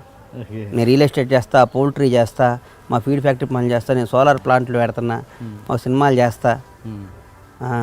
నేను పెద్ద పిఆర్ని నేను. మీరు పూరి జగన్నాథ్ అంటే బాగా ఇష్టం అని చెప్తున్నారు. ఆయనకు ఒకసారి 50 లక్షలు పెట్టి యాష్ ట్రే కొనిచ్చారంటే నిజమేనా? లైటర్ ఇచ్చాను. లైటర్ ఇచ్చాను. ఎందుకు ఇచ్చానంటే దాని ఎంత 50 lakhs 40 అంత. మళ్ళీ ఇప్పుడు ఎందుకు? అప్పుడు ఇన్కమ్ ట్యాక్స్ వాళ్ళు వచ్చారు పట్టుకున్నారు, వదిలేం సార్ అవన్నీ మళ్ళీ. సో అంతంత కాస్ట్లీ గిఫ్ట్లు ఇస్తుంటారు మీరు? అంతంత కాస్ట్లీ గిఫ్ట్లు ఇస్తాను. ఒకటే ఇచ్చా సార్, ఇంకెవరికి ఇచ్చాను? దాన్ని ఇంకోలాగా ఉపయోగించవచ్చు గిఫ్ట్ అంటే గిఫ్ట్గా. అరే లైటర్ అంటే మనాడు దగ్గర ఎప్పుడు గుర్తుంటుంది. మనాడు 4 సినిమాలు తీస్తాడని ఇచ్చాం సార్. అంతే, దాచుకున్నాడు అంతే. దాని ఉంది డబ్బును నీళ్ళలా ఖర్చు పెడతారు మరి? నేను అసలు పెట్టాను. 100 రూపాయలు ఖర్చు పెడితే 1000 రూపాయలు వస్తాయి నాకు. అట్లుంటేనే ఖర్చు పెడతాను. నేను ఎంత ఖర్చు పెడతాను? ఆ లెక్కతో నేను డబ్బుకి ఖర్చు పెట్టను. నేను ముందు తాగను, నేను కార్డ్స్ ఆడను, నేను ఏ తప్పు చేయను. నా క్యారెక్టర్ అది. నాకు సినిమా, నాకు సర్కిల్ తప్ప. అదే ఆ రూపాయి పెడితే 100 రూపాయలు వస్తాయని. లేకపోతే నేను ఎందుకు పెడతాను? మీకు ఇస్తాను గిఫ్ట్. అదే గిఫ్ట్ మీకు ఇస్తానా అంటున్నా. పూరి జగన్నాథ్ అసిస్టెంట్కి ఇవ్వచ్చుగా, 100 మంది డైరెక్టర్కి ఇచ్చేయచ్చుగా. నేను పూరి జగన్నాథ్ అంటే అవతలాడికి కూడా మనం సో కమర్షియల్ లెక్కతో ఇచ్చారు. ఒక రకంగా మీరు అట్లా అనుకుంటే దానికి కమర్షియల్ అని పేరు పెడితే నేనేమన్నా. ఓకే, ఇప్పుడు త్రివిక్రమ్ గారి టాపిక్ వచ్చింది కాబట్టి పవన్ కళ్యాణ్ గారి స్పీచ్లన్నీ త్రివిక్రమ్ గారు రాస్తారని ఉంది ఒక టాక్. ఎంతవరకు నిజం అది? మీరు దగ్గరగా చూశారు కాబట్టి. మరి ఇది నేను చెప్పేది మీరు కట్ చేయకూడదు అస్సలు. నా దాంట్లో ఎడిటింగ్ ఉండదండి. కట్ చేస్తే మీరు వచ్చి హ్యాపీగా మా ఐడ్రీమ్ మీద కేసు పెట్టచ్చుగా. మరి నా దగ్గర ఆ షూరిటీ ఉండదు. దీని వీడియోలో తీయమ్మా. దీన్ని వీడియోలో తీసిపెట్టి, ఎందుకంటే నాకు సేఫ్టీ కోసం నేను చెప్పేది మీరు కట్ చేయకూడదు. ఇది వీడియో తీస్తూ ఉండండి అమ్మ, చెప్తాను. అది వీడియో ఆన్ చేసి పెట్టండి. ఓకే, అడగండి ఇప్పుడు. ఓకే, అదే పవన్ అంటే చాలామంది పబ్లిక్ టాక్, ఇండస్ట్రీ టాక్ ఏంటంటే కొంతమంది అంటే దాని క్లారిటీ కోసం అడుగుతున్నా. పవన్ కళ్యాణ్ ఇచ్చే స్పీచ్ల వెనుక త్రివిక్రమ్ గారి స్క్రిప్ట్ ఉంటుంది అన్నది. పవన్ కళ్యాణ్ గారిని మీరు ఎప్పుడైనా కలిసారా? లేదు, కలవలేదు. త్రివిక్రమ్ గారిని ఎప్పుడైనా కలిసారా? కలవలేదు. పని పాటాలేని తప్పుడు నా కొడుకులు మాట్లాడే మాటలకి తప్పుడు జనం, అర్హత లేని జనం, అర్హత లేని నా కొడుకులు, అందరిని ద్రాక్ష పండు పుల్లన అనే వాళ్ళకి, 2 స్నేహితుల మధ్య, 2 మేధావుల మధ్య ఊరికే లేనిపోయిన మాటలు. పవన్ కళ్యాణ్ అనేవాడు ఒక చరిత్ర అని మీకు 100 సార్లు చెప్పా. పవన్ కళ్యాణ్ హీరో, ఆయన రూమ్లోకి వెళ్తే సినిమా డివిడీలు, వీడియో క్యాసెట్లు, ఆడియో క్యాసెట్లు ఉండవు, బుక్స్ ఉంటాయి, ఒక చరిత్ర ఉంటుంది. పవన్ కళ్యాణ్కి ఒకటి రాసిచ్చేవాడు నాకు తెలిసి ఇండియాలో పుట్టాడు కూడా. పవన్ కళ్యాణ్కి 10 మందికి రాసిస్తాడు. ఎవడెవడో పని పాటలేను ఏమనుకుంటున్నారు పవన్ కళ్యాణ్ గురించి? త్రివిక్రమ్ రాసిస్తే పోయి చెప్తాడు అనుకుంటున్నారా? తప్పుడు మాటలు అవన్నీ, తప్పుడు నా కొడుకులు మాట్లాడే తప్పుడు మాటలు మీరు మమ్మల్ని అడగకూడదు అట్లా. పవన్ కళ్యాణ్ చూస్తే ఒక 2 రోజులు జర్నీ చేస్తే పవన్ కళ్యాణ్ క్యారెక్టర్ ఏందో, క్యాలిబర్ ఏందో, పవన్ కళ్యాణ్ కెపాసిటీ ఏందో, పవన్ కళ్యాణ్ అంటే ఏందో మీకు తెలుస్తుంది. ఓకే, పబ్లిక్లో ఒపీనియన్ ఉంది కాబట్టి ఒపీనియన్ ఉంది కాబట్టి చెప్తున్నా మీకు. తప్పుడు నా కొడుకులు మాట్లాడే మాటకి మేము ఆన్సర్ చెప్పమని. పవన్ కళ్యాణ్ చెప్పేగా, పవన్ కళ్యాణ్ హీరో కాదు, అసలు హీరోయిజం రేపు 2019లో కనిపిస్తుంది. పవన్ కళ్యాణ్ అట్లా ఒకరితో రాయించుకునే స్థాయి లేదా. ఆయన మెమరీ వేరు, ఆయన చరిత్ర వేరు, ఆయన ఐడియాలజీ వేరు, ఆయన రాబోయి ఊహించుకునేది వేరు. స్కాన్ చేస్తాడు ఆయన మనిషిని, ఎవడో రాసిస్తే పోయి మైకిల్ పెట్టి చదవడు ఆయన. గుడ్. అది బండ్ల గణేష్ గారి ప్లస్ పాయింట్స్ ఏంటి, ఆయనలో ఉన్న మంచితనం ఏంటి, ఆయనలో ఉన్న మంచి గుణాలు ఏంటి? మీరు ఏం సార్ నన్ను ఎవరన్నా మంచి గుణాలంటే నాలో అన్ని మంచి గుణాలు అంటే నా చెడ్డ గుణాలు ఏదో మీకు తెలియాలి, కానీ నా దృష్టిలో నా అన్ని మంచి గుణాలు. అనలైజ్ చేసుకుంటే తెలిసిపోతుందిగా. నా అన్ని మంచి గుణాలే. నాలో ఒక బ్యాడ్ ఏంది అంటే ప్రతి ఒక్కడిని ఎవడబడ్డాడు అన్న అన్న అంటుంటా. ఓకే, అనవసరం తర్వాత ఫీల్ అయ్యి మన ఈ జన్ని ఎవడబడ్డాడు అన్న ఎందుకు అవుతాడు. అవును, అన్న అంటానికి మన బండ్ల గణేష్ అన్నాన్ని పిలవడానికి అక్కడికి అర్హత ఉండాలని ఫీల్ అయ్యా. అలా ఎందుకు అనుకోవచ్చు? ఎదిగే ముందు అలా అన్న అన్నారు, ఎదిగిన తర్వాత అన్న. ఏందో ఈ మధ్య ఈ జనం, ఈ సైకాలజీ జన్మ వాళ్ళ జనం, కొన్ని సినిమాని కాదు అందరు బయట కూడా అన్న అన్న ఎదిగటం, ఎదిగిన తర్వాత మనం ఎదిగినాక మనం పడే కష్టం వాళ్ళకి తెలియదు సార్. ఊరికి ఆడు కష్టపడి మేము పైకి వస్తే తట్టుకోలేడు. చెప్పారుగా మీకు ఇందాక ఎవరో అడ్డదిడ్డంగా సంపాదించి అని. ఆడు కష్టపడాడు చూసి తట్టుకోలేడు. నువ్వు కష్టపడి పైకి రా. టీఎస్ఆర్ కావా, అదే అంతేగాని మనం ఇంకొంకొన్ని మనం క్రిస్టేజ్ చేయడానికి మన ఎవరు అండి. అన్న అనేది తక్కువ స్థాయిలో ఉన్నప్పుడు అన్న అన్నారు, ఇప్పుడు పైకి స్థాయికి ఒక్కోసారి ఎవరిని పడ్డా నాకు ఊత పదం. నాకు ఓకే ఓకే నాకు ఊత పదం అనుకోండి, మంచి కానీ చెడు కానీ ఊత పదం. నాకు అందరిని చిన్నోడైనా అది కాదన్నా అంట. చిన్నప్పుడు సాధన నుంచి నాకు అలవాటు అది. ఈ మధ్య అనిపిస్తుంది ఎందుకు అందరిని అన్న అన్న పిలుస్తున్నాం, వీళ్ళు మన తక్కువగా చూస్తున్నారా అని ఫీలింగ్ వచ్చింది. ఎందుకు వచ్చిందో మేబీ రాంగ్. కానీ నేను మార్చుకుందాం అనుకుని నేను మార్చుకోలేదు, నాకు ఆటోమేటిక్గా వచ్చేస్తుంది. మనం ఏం చేస్తాం, ధూమపానం ఆపమంటే ఆపలేరు కదా. అట్లాగే నాకు అన్న అనే పదం ఎవరిని పడ్డా మాకు అన్న వడ్డీ, మాకు ప్రకాశాన్ని మా ప్రొటెక్షన్ వడ్డిస్తాడు. సరిగ్గా పెట్టి ప్రకాశాన్ని ఎందుకు దొబ్బుతావంట. మా దగ్గర చేసే బాయ్ పని అది నాకు అది సరే రైటో రాంగో జీవితం అయిపోయింది. 42 ఏళ్ళు వచ్చినాయి, ఇంకేమో 18 ఏళ్ళ తర్వాత ఎట్లా మళ్ళీ షాదారి అయిపోయి మా వ్యాపారాలు మేము చేసుకునేది కదా. ఇప్పుడు ఇందాక చెప్పారు మీరు ఎవరన్నా హీరోని కానీ ఎవరన్నా వ్యక్తిని కానీ మోసం చేశారంటే రవితేజ అని చెప్పారు. అలా మిమ్మల్ని ఎవరన్నా మోసం చేశారా ఇప్పటివరకు? చేశాడు సార్. ఎవరు? ఒక హీరో మేనేజర్ చేశాడు. ఓకే, ఎట్లా ఎట్లా ఇక మోసం చేశాడు అంతే, మోసపోయాను. చెప్పండి, ఫ్రాంక్లీగా చెప్తా అన్నారు. మళ్ళీ ఫ్రాంక్లీ అంటే ఇక మోసం చేశాడు అంతే. మోసం అంటే మోసం చేశాడు, ఫ్రాంక్లీగా చెప్తున్నా. ఇప్పుడు సినిమా చీట్ చేశాడు. సినిమా తీసిన ఒక హీరో మేనేజర్ ఎలా చేశాడు? ఇక అన్ని విధాలా వాడుకున్నాడు మనని. ఆ రోజు మన అవసరం, మోసపోతున్నాం అని తెలిసి కూడా మోసపోయాను. అది గొప్ప ఆర్ట్. అది నాకు తెలిసి నేను మోసపోతున్నాను తెలిసి కూడా మోసపోయాను. ఆ హీరో చేతి తెలిసి మోసం చేస్తున్నా అన్నట్టు నేను ఇప్పుడు రవితేజని తెలిసి మోసం చేసే చూడండి. అలాగే రవితేజ అనేవాడిని పాపం, రవితేజ అనేవాడిని చెప్పండి. రవితేజ అనేవాడు ఏదో ఒక పొలం కొన్నాను సార్. ఒక రవితేజకి ఒక పొలం ఇచ్చాను నేను, కొన్నాడు నా దగ్గర. పాపం ఆయన ప్రేమగా కొనుక్కున్నాడు పొలం. ఆ పొలాన్ని కింద నాది ఇంకో 30 ఎకరాల పొలం ఉంది. 30 ఎకరాలు అమ్మాలంటే 25 ఎకరాలు ఇస్తేనే అమ్ముతా అన్నాడు. ఓకే, 30 నాది 40 ఉంది. అప్పుడు రవితేజ దగ్గర పోయి అబద్ధం చెప్పి అన్న నీదేదో గవర్నమెంట్ వాళ్ళు అక్విజిషన్ చేస్తున్నారు అమ్మేద్దామని. నమ్మాడు పాపం, నమ్మి ఇచ్చాడు. చాలా బాధపడ్డారు అసలు పాపం. ఇటు చాలా మంచివాడే. రవితేజ సినిమా తీసి 5 కోట్ల డబ్బులు మిగిలినాయి మనకి, అయినా మోసం చేస్తున్నానే అని ఫీల్ అయ్యా. కానీ ఏదో ఒక రోజు ఆ రుణం తీర్చేసుకుంటారు రవితేజ. ఇదేనా మీరు చేసిన మోసం? అది మోసమే కదా సార్. అది ఓకే, మోసం కాదు. అది ఏంటి ఆయన రియాక్షన్ ఏంటి దానికి చెప్పంగానే? ఆయనకి ఈ తర్వాత తెలుసు అన్న నేను మోసం చేశాను నిన్ను అని చెప్పా. సారీ చెప్పా. గొప్పవాడు కాబట్టి నాకు తెలుసురా అన్నాడు అంతే. నన్ను ఎరా అంటాడు, నాకు తెలుసురా అన్నాడు. ఓకే, మొత్తానికి ఏంటి మోసం అని చెప్పన్నారు, చెప్పేశారు. చెప్పారంటే రవితేజ పాపం నిజాయితీ పడు కదా సార్ పాపం. ఆయనతో ఉన్న మీకు రిలేషన్ ఏంటి? ఆయన క్యారెక్టర్ గురించి ఆయన మీ రిలేషన్ చెప్పండి. అంటే కష్టపడి పైకి వచ్చిన 100% చిరంజీవి తర్వాత 100% ఈ రోజుకి కూడా డబ్బు విలువ తెలుసు నాకు. డబ్బుని ఇష్టపడేవాళ్ళు అంటే నాకు మోజు సార్ బాగా. డబ్బుని రెస్పెక్ట్ ఇచ్చేవాళ్ళు అంటే ఒక ఫ్యామిలీ, ఒక భార్య, ఒక పిల్లలు, ఒక అమ్మ, ఒక నాయన, వీళ్ళందరూ ఇట్లా ప్రేమగా చూసేవాళ్ళు అంటే నాకు ఇష్టం బాగా.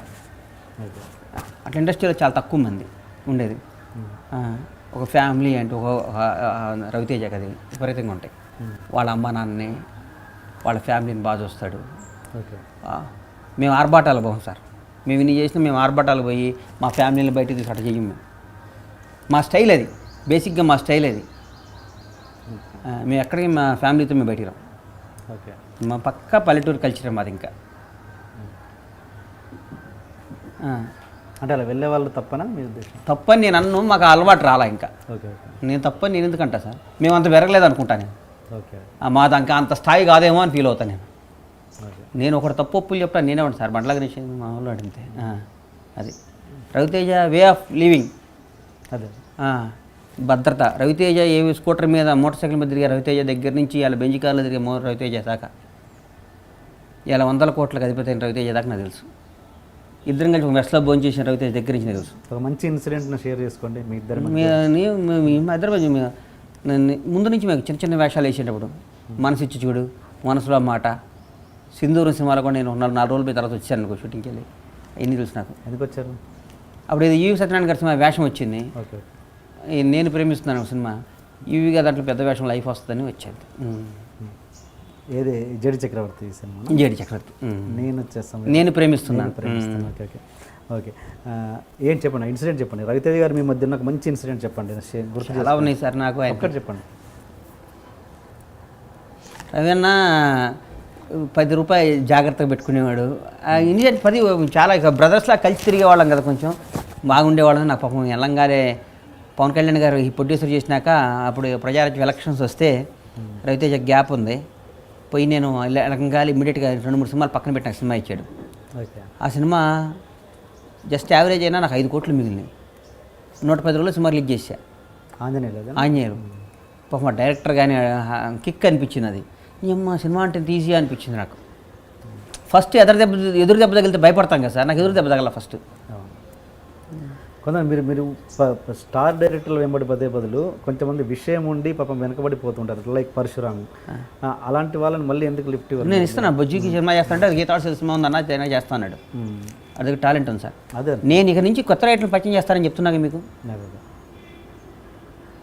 చూస్తున్న మన ఐ డ్రీమ్ వాళ్ళ ప్రేక్షకుల సాక్షిగా, టీఎన్ఆర్ సాక్షిగా అందరికి చెప్తున్నా, కొత్త డైరెక్టర్లు పరిచయం చేస్తా, చిన్న సినిమాలు తీస్తా.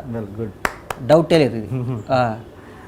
కొత్త నా మీద నా కనీసం నా బ్యానర్లో 10 మంది కొత్త డైరెక్టర్లు వస్తారు. కనీసం 10 మంది కొత్త డైరెక్టర్లు లైఫ్ ఇస్తాను నేను. కొత్త వాళ్ళని డిజాస్టర్ సినిమాలు తీసిన వాళ్ళు కూడా మంచి కథ తీస్తే సినిమా చేస్తా. ఫిక్స్ అయిపోయా. ఎంత లో బడ్జెట్ అంటే 1 crore బడ్జెట్ ఏముందో సార్, 1 crore అటు దీని 10 కోట్లు మినిమంతో తీస్తా సినిమా. 1 కోటి 50 లక్షలతో నేను సినిమా తీయ. ఓకే. నాకు ఆనం 10 కోట్ల సినిమా తీస్తా మినిమం. కొత్త వాళ్ళతో అది వర్కౌట్ కాదుగా. వర్కౌట్ రిలీజ్ అయినా చేస్తా. ఓకే సార్ నేను సినిమా చేస్తే ఆడియో ఫంక్షన్ నుంచి సినిమాని పైకి ఎట్లా లేపాలి నాకు బాగా తెలుసు సార్. ఓకే. నాకున్న టాలెంట్ అది. వన్స్ ఆడియో ఫంక్షన్ స్టార్ట్ అయినాక సినిమాని ఎట్లా పైకి తీసుకెళ్ళాలో నాకు బాగా తెలుసు. నా సినిమాని ఓపెనింగ్ సెట్ తెచ్చుకోవాలి నాకు బాగా తెలుసు. ఓకే. అండ్ ఇప్పుడు కొత్తగా వచ్చే మీరు ఇంత అనుభవం చూశారు, కొత్తగా వచ్చే ఇండస్ట్రీలకి సినిమాలు తీయాలి అనుకునే వచ్చే ప్రొడ్యూసర్లకి మీరు ఇచ్చే గైడెన్స్ ఏంటి? నేను గైడెన్స్లో ఇస్తా సార్. ఇస్తారండి మీరు మీ అనుభవంతో? నేను ఇవ్వలేను. నేను గైడెన్స్ నేను ఎందుకు ఇస్తాను? గైడెన్స్ ఇస్తే నా తెలివి ఇంకోటికి అప్పటి నేను ఎందుకు ఫ్రీగా అమ్ముతాను? నేనేమన్నా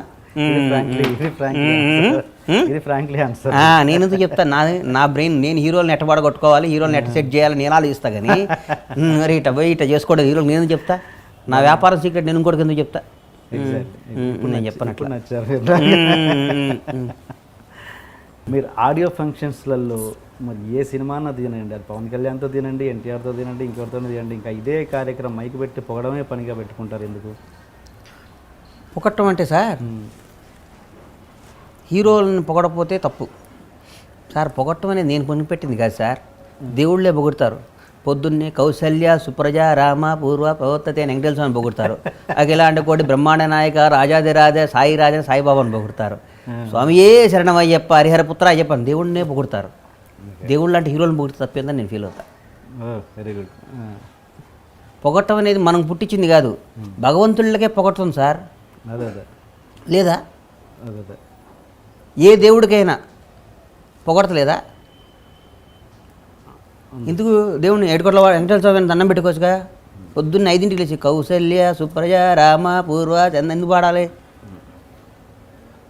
అదే ఏడుకొండల వాడ వెంకటరమణ గోవింద గోవింద ఆపద మొక్కుల వాడ ఎందుకు అనాలి? ఆయన పొగుడుతున్నట్టు కదా. అదే ఓకే, అందుకోసం సో ప్రతి ఒక్కరిని ఎవరిని తక్కువ పొగట్టం కాదు, వాడిని హట్ చేస్తే తప్పు, పొగిడి మీకు ఎనర్జీ ఇస్తే తప్పేందంట నేను. Okay right. టీఎన్ఆర్ గొప్పోడు, అద్భుతమైన వ్యక్తి, అది ఇది అంటే మీకు గొప్ప ఏంది? నష్టమే లేదు మీకు. ఓకే మీకు నిజంగా నేను గొప్పవాడిని ఫీల్ అయ్యి మీరు ఇంకో 10 మందికి హెల్ప్ చేయాలి. ఓకే. హీరో అనేవాడు అతీతమైన శక్తి. దాని మీద 200 కాపురాలు బతుకుతాయి. ఒక హీరో సినిమా వల్ల కొన్ని 100 మంది బతుకుతారు కాబట్టి హీరో అని పొగిడితే తప్పేం కాదని నా ఫీలింగ్. ఓకే. పొగట్టం అంటే తప్పు కాదు, వ్యాపారం అది. ఆ సినిమా అప్పుడు నేను పొగడి నా సినిమా నా హీరోని పొగట్టుకొని నా సినిమాని చేసుకొని నా ఓపెనింగ్స్ వచ్చి నా సినిమా హిట్ అయితే దానివల్ల ఇంకో 4 సినిమాలు చేస్తామని ఫీలింగ్ అంతే. కొన్ని ఆడియో ఫంక్షన్స్లో మీరు వెళ్ళి వేరే సినిమా గురించి దాన్ని అద్భుతంగా ఇది చరిత్ర సృష్టించబోతుంది అది ఇదని చెప్పిన సందర్భాలు చాలా ఉన్నాయి. అలా చూసిన తర్వాత తెల్లారి ఒక 5 రిలీజ్ అయినాక 2-3 నెలల తర్వాత చూసుకుని ఆ స్పీచ్లు చూసుకుంటే మీకు ఏమనిపిస్తుంది? నేను చూడనుగా, నేను చూడను, నేను అట్లా చూడను కదా సార్. ఒకళ్ళు మన ప్రేమతో ఆడియో ఫంక్షన్ పిలిచారు సార్. మైక్ పట్టుకొని ఈ సినిమా ఎలా ఉంటుందో నాకు తెలీదు, ఆడొచ్చు ఆడకపోవచ్చు, ఆడాలని కోరుకుందాం, ఇది ఎట్లుందో నేను చూడలేదంటే బాగుండదు. ఆ ప్రొడ్యూసరు ముట్టి మీద అంతాడు పిలిచి, మళ్ళీ పిలవడు కాదు, ఒకడిని ఒక పాజిటివ్, బీ పాజిటివ్, నా బ్లడ్ గ్రూప్ అదే, బీ పాజిటివ్ పొగిడి అరే నీ సినిమా సూపర్ హిట్ కావాలి, డైరెక్టర్ బాగుండాలి అని వస్తే తప్ప అని నా ఫీలింగ్. Okay okay. అంటే కొన్ని సందర్భాలు సినిమాలు చూడకుండా పోతూనే ఉంటారు, తర్వాత 2 నెలల తర్వాత చూస్తే అది ఫ్లాప్ అవుతుంటుంది, అది మీరు టీవీలో చూస్తే ఫ్లాప్ హిట్ మన చేతుల్లో లేవు సార్. తీన్మారు నేనే తీసా, గబ్బర్ సింగ్ నేనే తీసా. మీ సినిమాలు పక్కన పెడితే ఏ సినిమా అయినా ఫ్లాప్ హిట్. నేను తీన్మారు ప్రేమించి తీసా వాళ్ళ. ఓకే. ఆ తీర్మానికి ఎంత పని చేసాం, గబ్బర్ సింగ్ అంతే పని చేసాం, అది ఇండస్ట్రీ రికార్డులు కొట్టింది, మన చేతిలో ఉందా? Okay okay. మీరు మామూలుగా ఆల్మోస్ట్ కొన్ని సందర్భాల్లో కళ్ళ నీళ్ళు పెట్టుకునే రేంజ్లో మాట్లాడుతుంటారు, అవునా? కొంచెం ఎమోషనల్గా ఫీల్ అవుతారు. నేను ఎమోషనల్ పర్సన్నేగా, బాగా ఎమోషనల్ పర్సన్. అంటే అప్పుడు వినోద్ అప్పుడు చూసింది నేను ఎమోషనల్ పర్సన్. నాకు ఇష్టం, మీరు ఇందాక మాట అన్నారు కదా, నాకు చాలా ఫ్యామిలీ రిలేషన్స్ ఎక్కువ. నాకు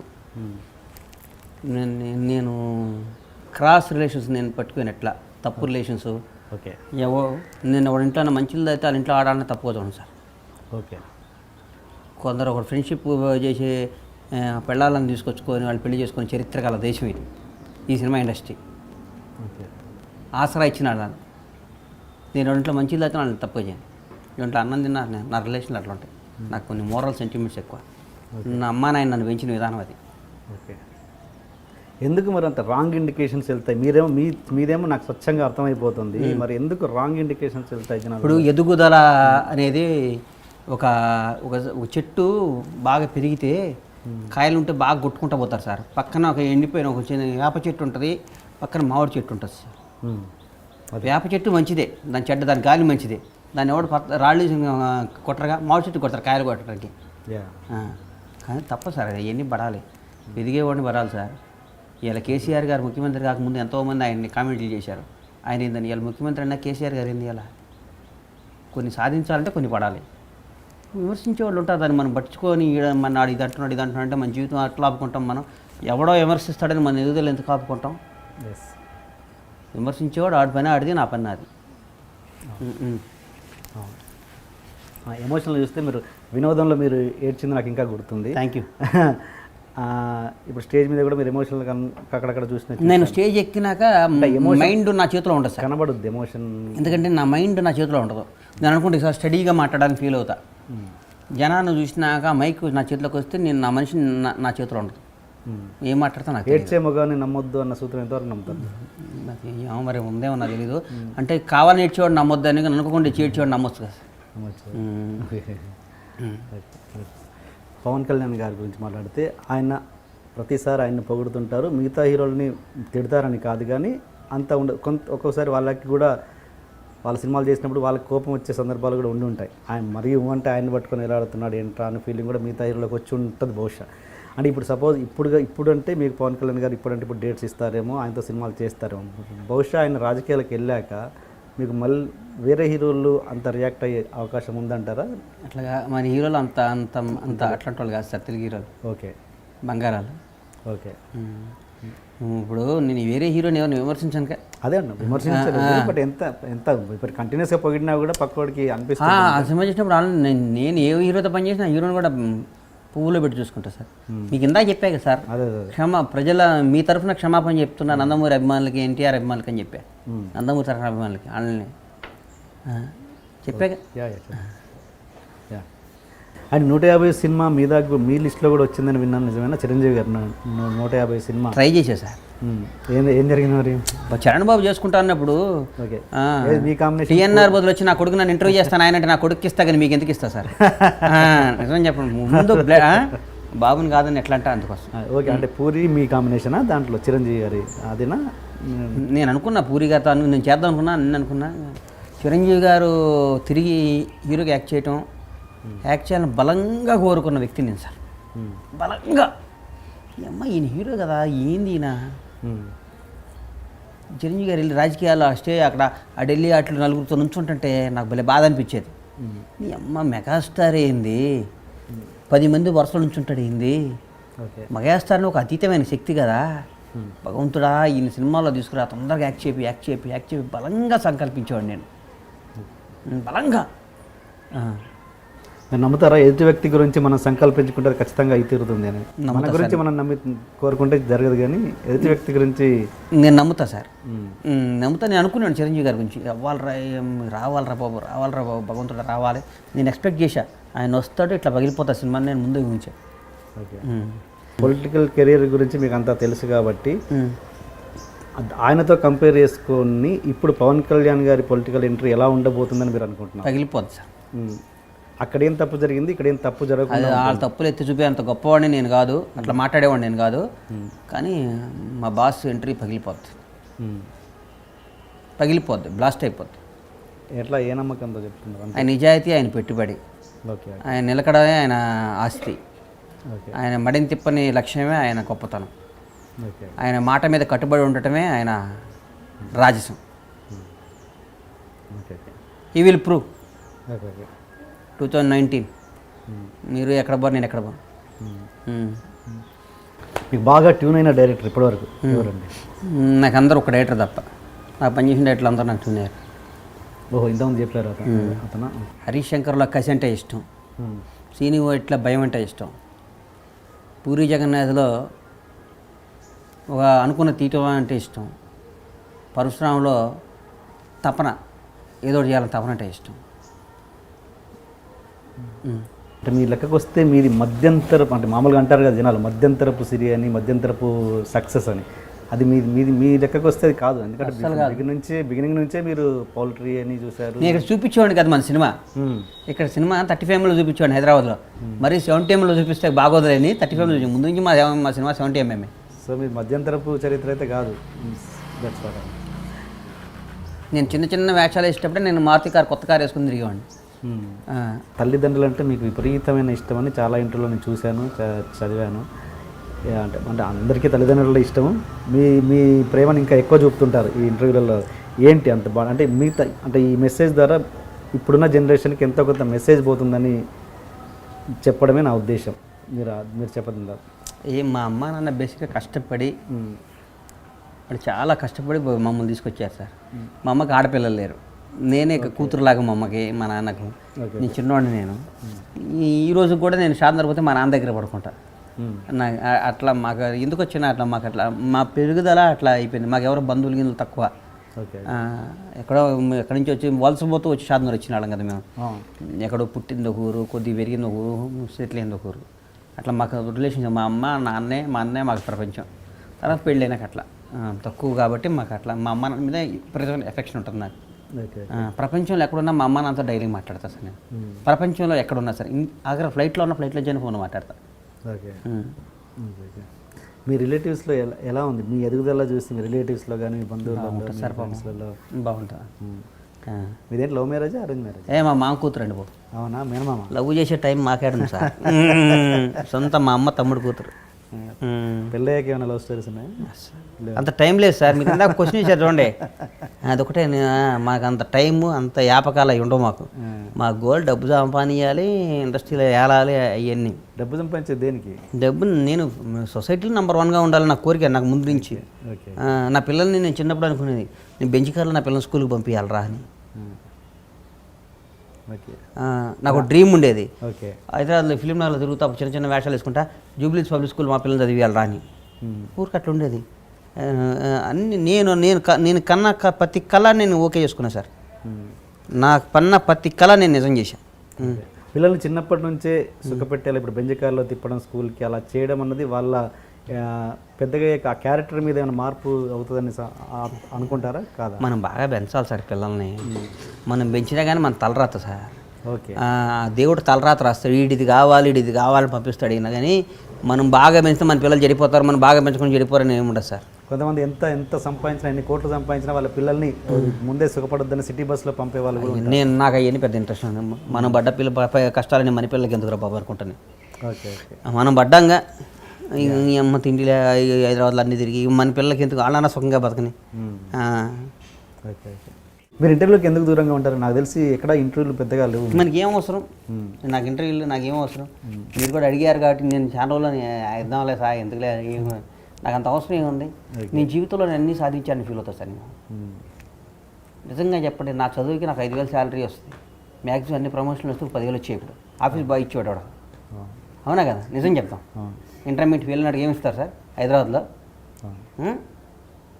మీరు మర్చిపోయాను ఇంకొకటి, మీరు ఇండస్ట్రీ కెరీర్ మొత్తంలో మీరు చాలా బాధపడ్డ సంఘటనలు ఏదైనా, చాలా మనసుకు బాగా గాయపరిచిన సంఘటనలు ఏమైనా ఉన్నాయా? అంటే మీరు చిన్నప్పుడు ఆర్టిస్ట్గా స్టార్ట్ అయిన దగ్గర నుంచి ఇప్పటివరకు బాగా ఉన్నాయి. కానీ బాగా బాధపడ్డ సంగతి అంటే సార్, నేను మోసపోతున్నాను తెలిసి కూడా ఒక హీరో మేనేజర్ చేతిలో మోసపోయాను సార్. నాకు తెలిసి మోసపోతున్నాను నేను. ఓకే.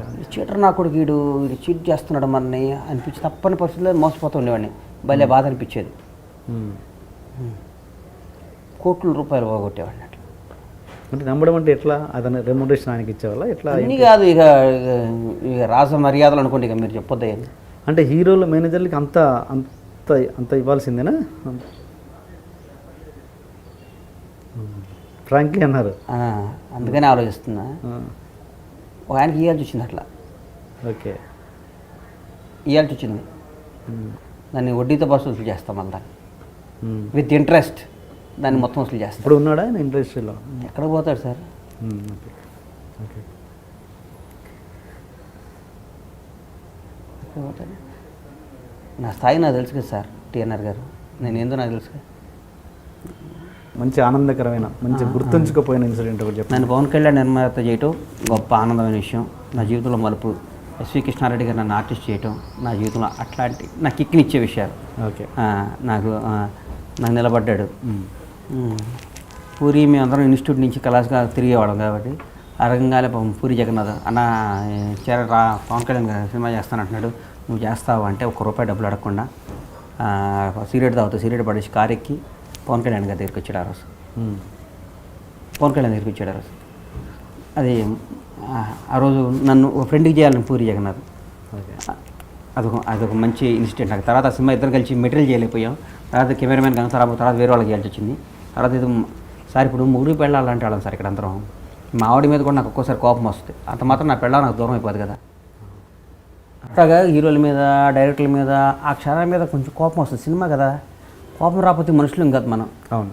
కోపం వచ్చినంత మాత్రం వాళ్ళ మీద మన శత్రుత్వం ఉన్నట్టు కాదు. వీడి మన నాశనం చేస్తున్నాడు అని ఫీల్ అవుతాం. నిజంగా నాశనం చేయడు. ఆ క్షణం అట్లాంటిది. అమ్మా మీరు ఏమన్నా గణేష్, అమ్మా గణేషా, అక్కడ అమ్మ పెద్ద దొంగ నా కొడుకు అంటారు మీతో ఏమన్నా. ఎందుకంటారు? ఆడు నాకు పరిచయం ఉన్నాడు. నాకు పరిచయం ఉండదు, నేను కూర్చొని కాఫీ తాగి ఉంటాను ఆడుతూ. అవును, కరెక్ట్. ఒక వ్యాపారం చేసాడు. ఎందుకంటాడు? ఊరికి అది ఊరికే. దానికి రీజన్ ఏముంది? నేను ఇప్పుడు రవితేజ అనేవాడిని ఏమనంటే న్యాయం ఉంది కదా. అవును. కదవాడు ఎవడబడి అర్హత లేనాడు కూడా మాట్లాడితే ఎట్లా? అది ఇది అడ్డదిడ్డంగా ఎన్ని బుల్షిట్ అంటా నేను. అయినా వాళ్ళ మీద జాలి పడతా కానీ వాళ్ళ మీద నేను పెద్ద స్కెచ్ చేసి నా విలువగల టైం నేను వేస్ట్ చేయను. నాకు చాలా పనులు ఉన్నాయి. నాకున్న స్నేహితులను కలవటానికి నాకు టైం సరిపోదు.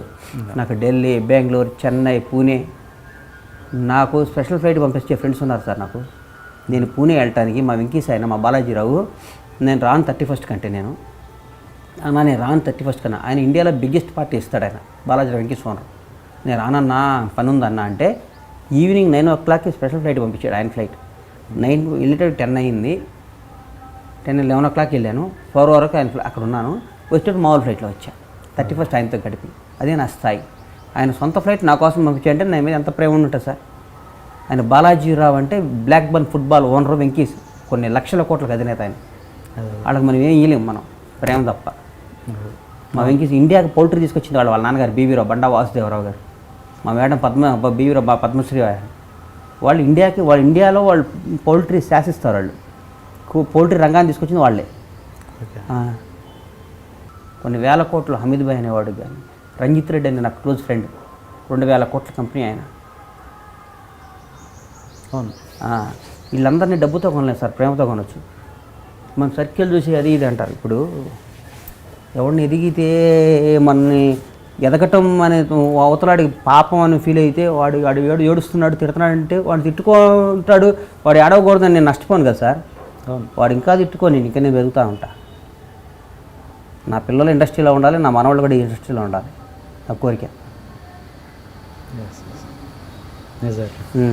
మీరేమో పవన్ కళ్యాణ్ దేవుడు అంటే మీ ఫేవరెట్ హీరో పవన్ కళ్యాణ్ అంటున్నారు. మీ పిల్లల్ని ఇందాక అడిగితే ఫేవరెట్ హీరో ఎవరు అంటే అల్లు అర్జున్ అంటున్నారు. మా అబ్బాయి గాడికి చిన్నగాడికి మా వాడికి అల్లు అర్జున్ అంటే ఇంతకు ఇష్టం ఉండకూడదు సార్. అంటే మా ఇంట్లో ఎవరైనా పవన్ కళ్యాణ్ అన్నారు కదా అందుకని అంటున్నాను. వాడు అనుకున్నాడు వాడు ఇయ్యాలి విన్నా నేను. వాడు తప్పే ఉంది సార్. బన్నీ మా హీరోనే, చరణ్ మారిన ఎన్టీఆర్ మా హీరోనే, అందరూ మా హీరోలే కదా సార్. అనట్లేదు తప్పన. మా నాన్నకి ఎన్టీఆర్ అంటే ఇష్టం. ఓకే. మా నాన్న ఎన్టీఆర్ అంటే ఏం హీరో రా అంటాడు మా నాన్న. దాన్ని నేనేం చెప్తా. నాకు ఎన్టీఆర్ ఆయన కూడా నాకు 2 సినిమాలు చేశాడు, ఆయన అంటే నాకు ఇష్టం. అమ్మ నాన్న దగ్గరికి వస్తుంటారా పవన్ కళ్యాణ్ గారు? మాట్లాడారా? అందరు వచ్చి అందరు హీరోలు మా ఇంటికి వచ్చారు. Okay okay. ఎన్టీఆర్ గారి ఫ్యామిలీని టచ్ చేశారు ఎన్టీఆర్తో, చిరంజీవి గారి ఫ్యామిలీని పవన్ కళ్యాణ్ చరణ్తో టచ్ చేశారు. మరి ఏఎన్ఆర్ ఫ్యామిలీని ఎప్పుడు టచ్ చేస్తున్నారు? చేస్తా సార్. అఖిల్తో 2వ సినిమా చేద్దాం అనుకున్నా, ఇందుకో మెటీరియల్ కావాలి. అది చేస్తే ఇక్కడ ఇండస్ట్రీలో చేయకూడదంటూ ఏమీ లేదు సార్. ఏమేం చేస్తాం. మా లాంగ్ జర్నీ ఇంకో 40-50 ఏళ్ళు మేము ఇక్కడే ఉండాల్సిన వాళ్ళమే. నేను ఇంకో 20 ఏళ్ళ పాటు నేను సినిమాలు తీస్తాను, తర్వాత నా కొడుకు వచ్చి సినిమాలు తీస్తాడు. మేము స్టూడియో కడతాను, నేను బ్రహ్మాండమైన స్టూడియో కడతా హైదరాబాద్లో, అందుబాటులో చిన్న నిర్మాతలకి అందరికి అందుబాటులో మంచి స్టూడియో కడతాను శంషాబాద్ దగ్గర. Very good. Okay. Anyway sir, మంచి ఏమంటారు, చాలా రోజుల తర్వాత మంచి ఇంటర్వ్యూ ఇచ్చారు.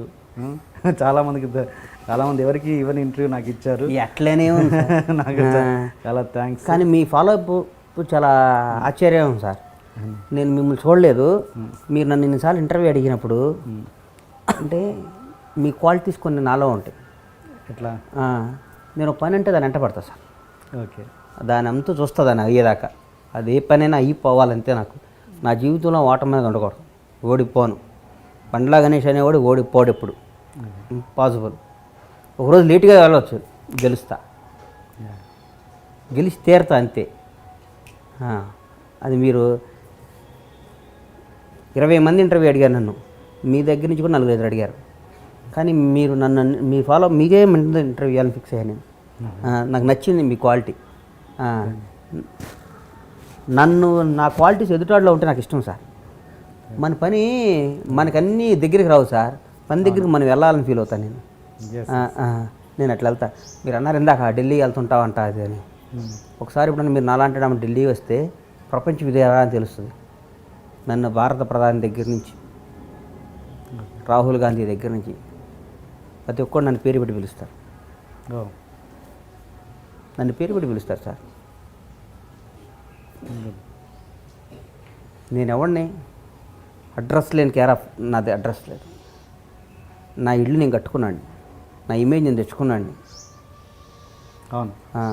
మా నాయన ఎవరికి తెలియదు, మా ఫ్యామిలీ ఎవరికి తెలియదు. రేపు నా పిల్లలకు తెలుసు. నా పిల్లలకి చేతి బండ్లా గణేష్ కొడుకులాడు, నేను నాగేశ్వరరావు కొడుకుని. నేను బిల్డ్ చేసుకున్న ఈ ఎంపైర్ని 100 ఏళ్ళు ఉండాలని ఆస్తి ఎంపైర్ కట్టుకున్నాను ఆలోచించాను. అది ఇప్పుడు రామానాయుడు గారి ఫోటో ఎందుకని అడిగారు. రామానాయుడు వాళ్ళ నాన్న ఎవరో తెలుసు సార్. అవును. లెజెండరీ పర్సన్ ఆయన. నా ఇంట్లో ఆయన ఫోటో పెట్టుకోవడానికి నాకు అర్హత, నాకు గౌరవం అది. అవును. ఉందండి. మొత్తానికి మంచి పాజిటివ్ యాటిట్యూడ్తో ఉన్నారు, మంచి కాన్ఫిడెన్స్తో ఉన్నారు. బయట జనాలు అనుకున్నట్టుగా గణేష్ గారు ఏం పడిపోలేదు, ఏమి అది క్లియర్ కట్గా తెలిసిపోతుంది. మీరు మళ్ళీ అదే కాన్ఫిడెన్స్తో మళ్ళీ మంచి సినిమాలతో రావాలని, మంచి చిన్న సినిమాలను ఎంకరేజ్ చేయాలని చెప్పాక మీకు మీ ద్వారా కూడా చెప్తున్నా. మంచి కథలు ఉన్న డైరెక్టర్లు, కొత్త వాళ్ళు మంచి బడ్జెట్తో వచ్చి కొత్త సినిమా మంచి తీసుకొస్తే సంవత్సరానికి 3 4 ఎంతమంది డైరెక్టర్లను పరిచయం చేస్తా. నా సంస్థలో ఒక 10 మంది కొత్త డైరెక్టర్లు ఉండాలి. బండ్లా గణేష్ పరిచయం చేశాడని ఒక్కసారి దిల్ రాజుని చూస్తే నాకు అదే ఈర్ష్య. నాకు రాజన్న భలే కొత్త వాళ్ళని పరిచయం చేశాడని. చాలా గ్రేట్ ఆ విషయం. అవును. ఇప్పుడు ఒక సుకుమార్ కానీ, ఒక బోయపాటి సీని కానీ, వంశీ పైడిపల్లి కానీ, మన శ్రీకాంత్ అడ్డాల కానీ, ఇట్లాంటి వాళ్ళందరినీ పరిచయం చేశాడు దిల్ రాజు. ఆ తృప్తి ఉంటుందిగా, అది నేను చేయలే, నేను చేస్తా ఇప్పుడు. అట్లా ఒక 10 మంది నా ప్రాడక్ట్లు ఉండాలి. మంచి ఉద్దేశం సార్. మీ ఉద్దేశం సక్సెస్ కావాలని మనస్ఫూర్తి. సక్సెస్ అవుతుంది సార్, కాదండి నాకు మైండ్లోకి రావాలి, కానీ సక్సెస్ కాకపోవడం ఎక్కడ ఐడ్రీ మనస్ఫూర్తిగా పడుతుంది. థ్యాంక్స్ అండి. Thank you so much. ఇంకా పవన్ కళ్యాణ్ గారి గురించి మీరు చెప్పాలనుకున్నా చెప్పండి. నేను చెప్పాను. కొత్త ప్రాజెక్ట్ ఎప్పుడు స్టార్ట్ అవబోతుంది ఏంటి? పవన్ కళ్యాణ్ గారు ఇప్పుడు నాకేమీ లేదు, నేను కలిపి సినిమాలు చేస్తాను. ప్రొడక్షన్ నేను అన్ని సినిమాలకి అందరితో ట్రై చేస్తా, కానీ నేను అనుకుంటే ఎంతసేపు సార్ సినిమా. నేను సినిమా సెట్ చేయాలంటే 1 డేలో సెట్ చేస్తా. Okay okay. 1 డే 24 అవర్స్లో సినిమా సెట్ చేస్తాను. అవునా? అప్పట్లో 1989-90లో టీవీ చాంపు కొనాలరా ఈ అమ్మాయి అనుకునేవాడు నేను. నేను బెంచ్ కార్లో తిరుగుతున్నాను ఇవాళ.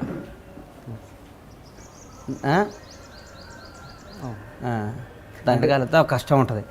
అంటే ఒక స్కూటర్ మీద అంటే ఇప్పుడు ఫైనాన్షియల్గా ఎదగని వాళ్ళందరూ కరెక్ట్గా లేదని అర్థం. నేను కాదు, వాడు కష్టపడలేదు, వాడు కలిసి రాలేదని నేను అట్లా ఫైనాన్షియల్గా ఎదగలేనాడు. నేను ఎందుకు అంటా సార్, ఒక స్కెచ్ చేసి కొట్టాలి సార్ దెబ్బ ఏదైనా. ఓకే. ప్రయాణం కూడా మైండ్లో పెట్టుకొని ప్రయాణం చేయాలి.